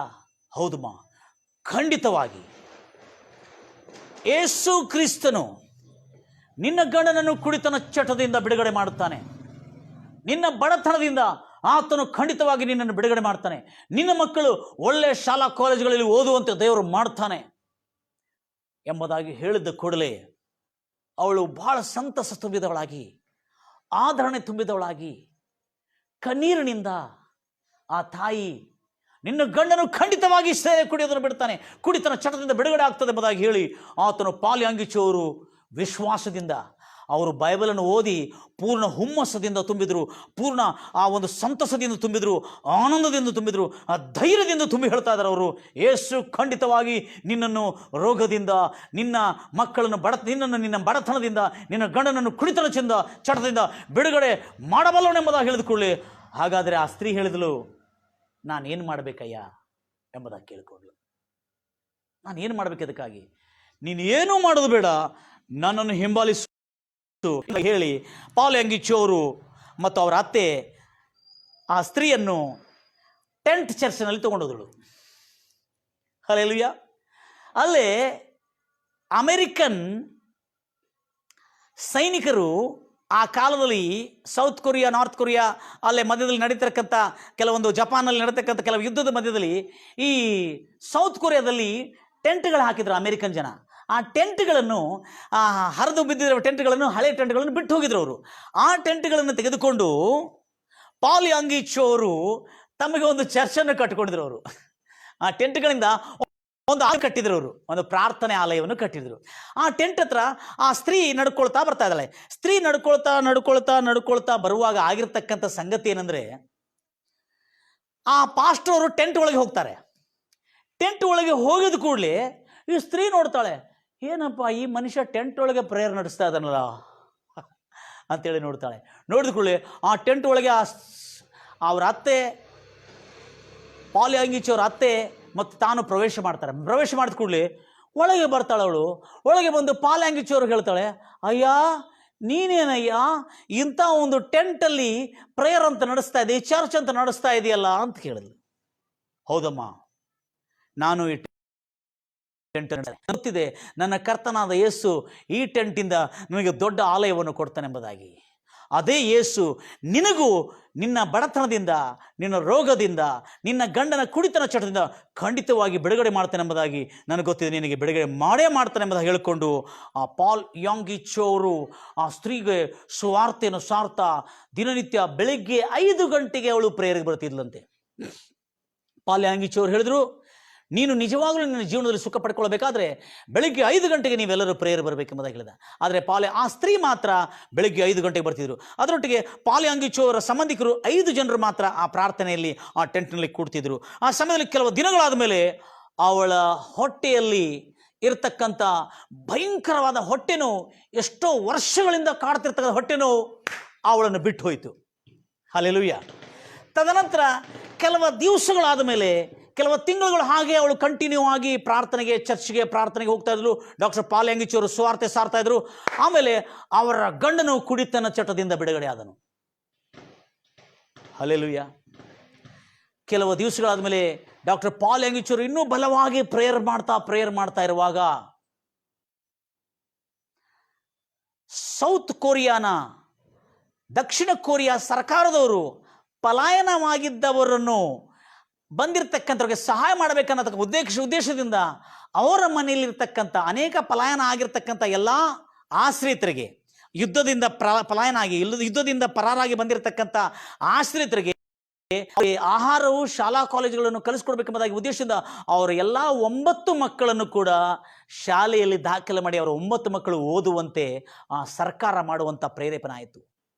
ಆವಾಗ ಡಾಕ್ಟರ್ ಪಾಲ್ಯಾಂಗಿಚೋರು ಮಾಡತಕ್ಕಂಥ ಸೇವೆಗೆ ಆ ಸ್ತ್ರೀಯ ಮನೆಯಲ್ಲಿ ಬಂದಿರತಕ್ಕಂಥ, ಆ ಸ್ತ್ರೀಯ ಜೀವನದಲ್ಲಿ ಬಂದಿರತಕ್ಕಂಥ ಆ ಒಂದು ಸೌಖ್ಯ, ಆ ಹೊಟ್ಟೆ ಗುಣಮುಖಳಾಗಿದ್ದ ಕೂಡಲೇ ಅಲ್ಲಿರ್ತಕ್ಕಂಥ ಅವರ ಮಕ್ಕಳಲ್ಲಿ ಬಡತನ ದೂರ ಆಗಿ ಅವರಿಗೆ ಶಾಲಾ ಕಾಲೇಜುಗಳಲ್ಲಿ ಹಾಕಿದ ಕೂಡಲೇ, ತದನಂತರ ಅವರ ಗಂಡನ ಕುಡಿತನ ಚಟವನ್ನು ಬಿಟ್ಟಿದ ಕೂಡಲೇ ಅವಳ ಸಾಕ್ಷಿ, ಅವಳು ಹೇಳಿರ್ತಕ್ಕಂಥ ಸಾಕ್ಷಿಯಿಂದ ಆವಾಗ ಪಾಲ್ ಯಾಂಗಿ ಚೋ ಅವರ ಸಭೆ ತುಂಬಿ ಬಂದಿತ್ತಂತೆ. ಆವಾಗ ಅರ್ಥ ಆಯಿತು, BTH ಪಶ್ಚಿಮ ದೇಶದಲ್ಲಿ ಮಾಡಿರ್ತಕ್ಕಂಥ ಡಾಕ್ಟರ್ ಪಾಲ್ ಯಾಂಗಿ ಚೋ ಅವರು ಸುವಾರ್ತೆ ಅಂದರೆ ಏನು, ಬಡವರಿಗೆ ಸುವಾರ್ತೆ ಏನಂದರೆ ನಿನ್ನ ಬಡತನದಿಂದ ಮುಕ್ತನಾಗುತ್ತೆ, ರೋಗಿಗೆ ಸುವಾರ್ತೆ ಅಂದರೆ ನೀನು ರೋಗದಿಂದ ಮುಕ್ತನಾಗುತ್ತೆ, ಗುಣಮುಖನಾಗುತ್ತೆ.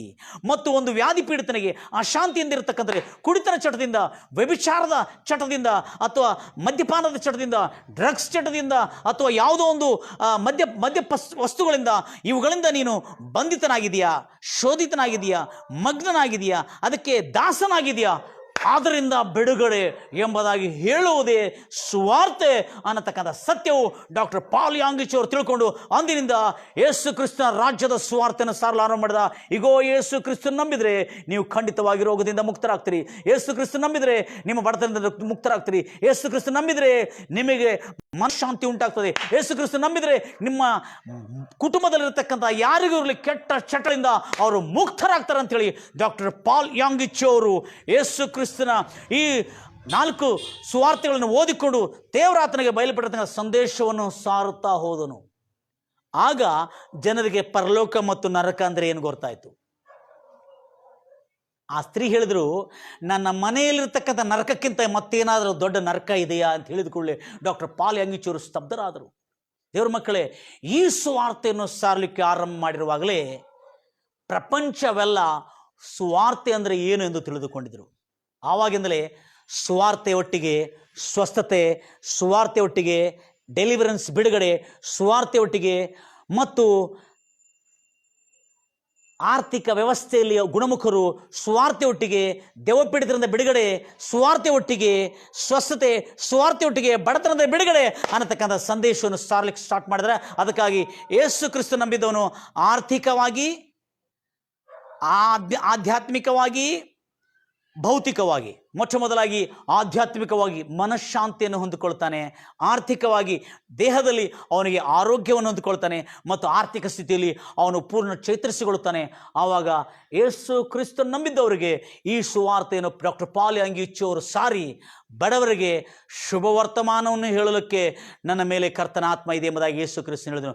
ಬಡವರಿಗೆ ಶುಭ ವರ್ತಮಾನ ಪರಲೋಕ ಅಲ್ಲ, ನರಕ ಅಲ್ಲ, ಈ ಬದುಕುತ್ತಿರುವ ಲೋಕದಲ್ಲಿ ಸುಖವು, ಕ್ಷೇಮವು, ಸಮೃದ್ಧಿಯು, ಅಭಿವೃದ್ಧಿಯು, ಆರೋಗ್ಯವು ಮತ್ತು ಅನೇಕ ಜನರಿಗೆ ದಾನ ಮಾಡುವಂಥ ಜೀವನ ನಿನ್ನದಾಗಿರ್ತದೆ.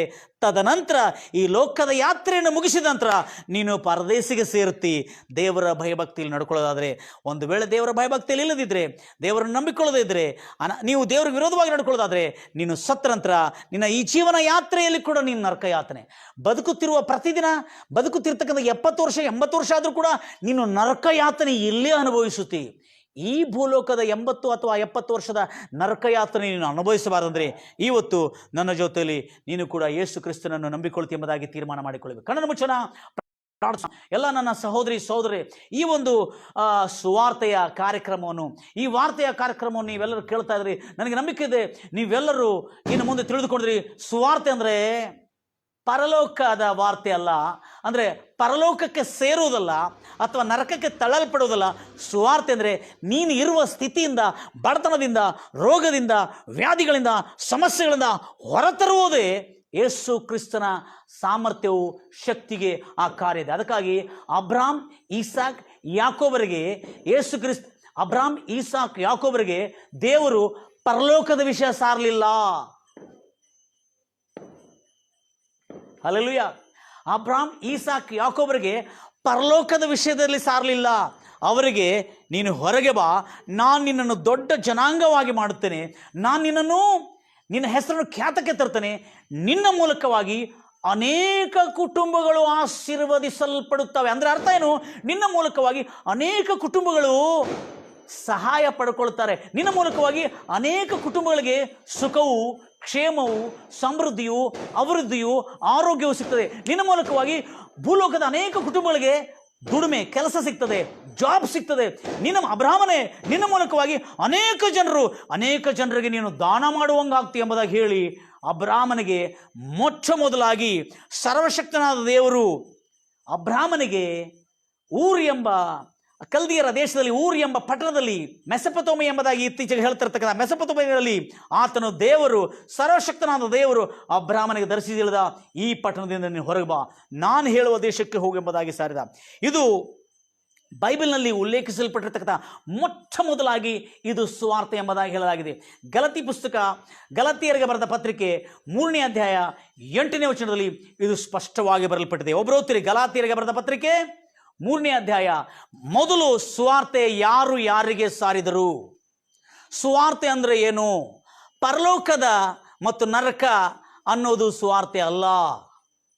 ಹಲ್ಲೆಲೂಯಾ. ಬಡವರಿಗೆ ಸುವಾರ್ತೆ, ಪರಲೋಕ ನರಕ ಹೇಳಿದ್ರೆ ಅವರು ಕೇಳ್ಕೊಳ್ಳೋದು. ಅದಕ್ಕಾಗಿ ಡಾಕ್ಟರ್ ಪಾಲ್ ಯಾಂಗಿಚ್ ಅವರು ತಿಳಿದುಕೊಂಡಿದ್ದೇನೆಂದರೆ, ಪರಲೋಕ ನರಕ ನಂಬಿದವರಿಗೆ ತಪ್ಪಿಸ್ಕೊಳ್ತಾರೆ. ಆದರೆ ಓದ್ತೀರಿ,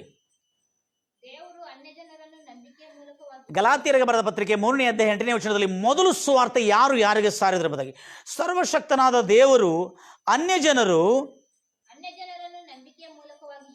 ಜನರನ್ನು ನಂಬಿಕೆಯ ಮೂಲಕವಾಗಿ ನೀತಿವಂತರೆಂದು ನಿರ್ಣಯಿಸುವುದೆಂಬುದಕ್ಕಾಗಿ ಬರಹು ಮೊದಲೇ, ಕನ್ನಡದಲ್ಲಿ ಮೊದಲೇ, ಪೂರ್ವದಲ್ಲಿ ಮೊದಲೇ ಅಂದರೆ ಫಸ್ಟ್, ಮೊದಲೇ ಕಂಡು ಅಬ್ರಹಾಮನಿಗೆ ನಿನ್ನ ಮೂಲಕ ಭೂಲೋಕದ ಎಲ್ಲ ಕುಟುಂಬಗಳು, ಯಾರೋ ಒಬ್ಬ ಕುಟುಂಬ ಅಲ್ಲ, ಒಂದು 4 ಕುಟುಂಬ ಅಲ್ಲ, ಒಂದು 4-5 ದೇಶದವರಲ್ಲ, ನಿನ್ನ ಮೂಲಕ ಭೂಲೋಕದ ಎಲ್ಲ ಕುಟುಂಬದವರು ಆಶೀರ್ವಾದ ಉಂಟಾಗುವುದೆಂಬ ಸುವಾರ್ತೆಯನ್ನು ಮುಂಚಿತವಾಗಿ ಸಾರಲ್ಪಟ್ಟಿದೆ. This is the first gospel preached to Abraham by Almighty God. Hallelujah. ಮೊಟ್ಟ ಮೊದಲಾಗಿ ಸುವಾರ್ತೆ ಸಾರಲ್ಪಟ್ಟಿದ್ದು ಎಲ್ಲಿ, ಯಾರಿಗೆ ಸಾರಿದ್ರಂದ್ರೆ ಸರ್ವಶಕ್ತನಾದ ದೇವರು ಬಡವನಾದ ಅಬ್ರಹಾಮನಿಗೆ ಸಾರಿರ್ತಕ್ಕಂಥ ಸುವಾರ್ತೆ ಏನಂದರೆ, ನೀನು ನಿನ್ನ ಕುಟುಂಬಗಳಿಗೆ ಮಾತ್ರ ಊಟ ಹಾಕೊಳ್ಳಿಕ್ಕೆ ಆಗ್ತಾ ಇಲ್ಲ, ನಿನ್ನ ಬದುಕೇ ನೀನು ಸರಿಯಾಗಿರ್ಲಿಕ್ಕೆ ಆಗ್ತಾ ಇಲ್ಲ, ನೀನು ಬಡತನದಲ್ಲಿ ಇದು ಗೊತ್ತಿದೆ, ನಿನಗೆ ಮಾತ್ರ ಅಲ್ಲ, ನಾನು ಹೇಳುವ ದೇಶಕ್ಕೆ ಹೋಗಿದ್ರೆ ನಿನಗೆ ಮಾತ್ರ ಅಲ್ಲ ಪೋಷಣೆ ಮಾಡೋದು, ನೀನು ಭೂಲೋಕದ ಅನೇಕ ಕುಟುಂಬಗಳಿಗೆ ದಾನ ಮಾಡುವಾಗಿ ನೀನಿರ್ತಿ, ನೀನು ಅನೇಕ ಕುಟುಂಬಗಳಿಗೆ ಕೆಲಸ ಕೊಡೋನಾಗಿರ್ತಿ, ಅನೇಕ ಕುಟುಂಬಗಳಿಗೆ ನೀನು ಆಶ್ರಯನಾಗಿರ್ತಿ, ಆಶೀರ್ವಾದವಾಗಿರ್ತಿ ಎಂಬುದಾಗಿ ದೇವರಾತನಿಗೆ ಸುವಾರ್ತೆ ಸಾರ. ದೇವರ ಮಕ್ಕಳು, ಇವತ್ತಿನ ಸುವಾರ್ತೆ ಏನಂದರೆ, ಯೇಸು ಕ್ರಿಸ್ತನನ್ನು ನಂಬಿ ನೀವು ಕರ್ತನ ಬಳಿಗೆ ಬರೋದಾದರೆ, ಆತನನ್ನು ನಿನ್ನ ರಕ್ಷಕನಾಗಿ ನಿನ್ನ ಒಡೆಯನಾಗಿ ಸ್ವೀಕರಿಸೋದಾದರೆ, ನೀನು ಕೂಡ ಅನೇಕ ಜನರಿಗೆ ದಾನ ಮಾಡುವಾಗೆ ಮನಃಶಾಂತಿಯಿಂದ, ಆರೋಗ್ಯದಿಂದ, ಒಂದು ವೇಳೆ ರೋಗ ಇದ್ದರೂ ರೋಗದಿಂದ ಗುಣಮುಖನಾಗತ್ತಿ, ಬಡತನ ಇದ್ದರೆ ಬಡತನದಿಂದ ಖಚಿತವಾಗಿ ಯೇಸು ಕ್ರಿಸ್ತನನ್ನು ನಂಬಿಕೊಳ್ಳೋದ್ರ ಮೂಲಕವಾಗಿ ಈ ದೇವರ ವಾಕ್ಯವನ್ನು ಮತ್ತು ಓದಿಕೊಳ್ತಾ ಅಧ್ಯಯನ ಮಾಡ್ತಾ ಇರೋದಾದರೆ, ನೀನು ಖಂಡಿತವಾಗಿ ಬಡತನದಿಂದ, ರೋಗದಿಂದ, ಶಾಪದಿಂದ ಮತ್ತು ಯಾವುದೇ ರೀತಿಯಾದಂಥ ಒಂದು ಕುಡಿತನ ದಾಸತ್ವದಿಂದ, ಮದ್ಯದ ದಾಸತ್ವದಿಂದ, ಡ್ರಗ್ಸ್ ದಾಸತ್ವದಿಂದ ನರಳುತ್ತಾ ಇದೆಯಾ, ನೀನು ಯೇಸು ಕ್ರಿಸ್ತನ ಕಡೆ ಬರೋದಾದರೆ ಖಂಡಿತವಾಗಿ ನಿನಗೆ ಬಿಡುಗಡೆ ಆಗ್ತದೆ. ನಾನು ಕಣ್ಣು ನೀವೆಲ್ಲರೂ ನನ್ನ ಜೊತೆಲಿ ಕಣ್ಮುಚ್ಚಿ ನನ್ನೊಟ್ಟಿಗೆ ಪ್ರಾರ್ಥನೆಯಲ್ಲಿ ಏಕೀಭವಿಸ್ತೀರಿ. ನಮ್ಮನ್ನು ಹೆಚ್ಚಾಗಿ ಕಾಯ್ದು ಕಾಪಾಡಿ ನಮ್ಮನ್ನು ಪ್ರೀತಿಸಿರುವಂಥ ನಮ್ಮ ತಂದೆಯಾದ ದೇವರೇ, ಕರ್ತನೆ, ಇವತ್ತು ರಾಜ ಸರ್ವಶಕ್ತನಾದ ದೇವರು ಅಬ್ರಹಾಮನಿಗೆ ಸಾರಿರ್ತಕ್ಕಂಥ ಸುವಾರ್ತೆ, ಅಬ್ರಹಾಮನು ಬಡವನಾಗಿದ್ದಾಗ, ಆತನ ಕುಟುಂಬಕ್ಕೆ ಆತನು ನೋಡ್ಕೊಳ್ಳಕ್ಕೆ ಆಗಲಾರದ ಸ್ಥಿತಿಯಲ್ಲಿರುವಾಗ, ನಾನು ನಿನ್ನನ್ನು ಅನೇಕ ಕುಟುಂಬಗಳನ್ನು ಸಾಕುವ ಹಾಗೆ, ಲೋಕದ ಅನೇಕ ಕುಟುಂಬಗಳಿಗೆ ದಾನ ಮಾಡುವ ಹಾಗೆ ನಾನು ನಿನ್ನ ಆಶೀರ್ವದಿಸ್ತೇನೆ. ನಿನ್ನ ಪಟ್ಟಣವನ್ನು ಬಿಟ್ಟು, ನಿನ್ನ ತವರನ್ನು ಬಿಟ್ಟು ನಾನು ಹೇಳುವ ದೇಶಕ್ಕೆ ಹೊರಟು ಬಾ ಎಂಬುದಾಗಿ ದೇವರು ಕರೆದನೆಂಬುದಾಗಿ ಇವತ್ತು ಮೊದಲನೇ ಸುವಾರ್ತೆಯನ್ನು ಕರ್ತನೆ ನಿನ್ನ ವಾಕ್ಯದ ಮೂಲಕವಾಗಿ ತಿಳಿದುಕೊಂಡಿರ್ತೀವಿ. ರಾಜ ಡಾಕ್ಟರ್ ಪಾಲ್ ಯಾಂಗಿಚ್ ಅವರು ಹೇಗೆ ಸುವಾರ್ತೆ ಅಂದರೆ ಏನೆಂಬುದಾಗಿ ತನ್ನ ಜೀವನದಲ್ಲಿ ವಾಸ್ತವಿಕವಾಗಿ ಎದುರಿಸಿರ್ತಕ್ಕಂಥ ಪ್ರಶ್ನೆಗಳಿಗೆ ಉತ್ತರವನ್ನು ಎಷ್ಟೋ ತಿಂಗಳುಗಳು ಮತ್ತು ಮನಕಾಲ ಮೇಲೆ ಪ್ರಾರ್ಥನೆ ಮಾಡಿ ಬೈಬಲನ್ನು 4 ಸುವಾರ್ತೆಗಳನ್ನು ಓದಿಕೊಂಡು ತಿಳಿದುಕೊಂಡು ಯಾವ ರೀತಿಯಲ್ಲಿ ಕರ್ತನೆ ಸುವಾರ್ತೆಯನ್ನು ತಿಳಿಸಿದ ಕರ್ತನೆ, ಇವತ್ತು ಅದೇ ಸುವಾರ್ತೆ ಕರ್ತನೆ ಭೂಲೋಕದ ಅನೇಕ ಜನರು, ನನ್ನ ಸ್ನೇಹಿತರು, ನನ್ನ ಮಿತ್ರರು, ಕ್ರೈಸ್ತವರು ಮತ್ತು ಕ್ರೈಸ್ತರಲ್ಲದವರು ಕೂಡ ಈ ಸುವಾರ್ತೆಯಲ್ಲಿ ಕೇಳ್ತಾ ಇದ್ರಿ.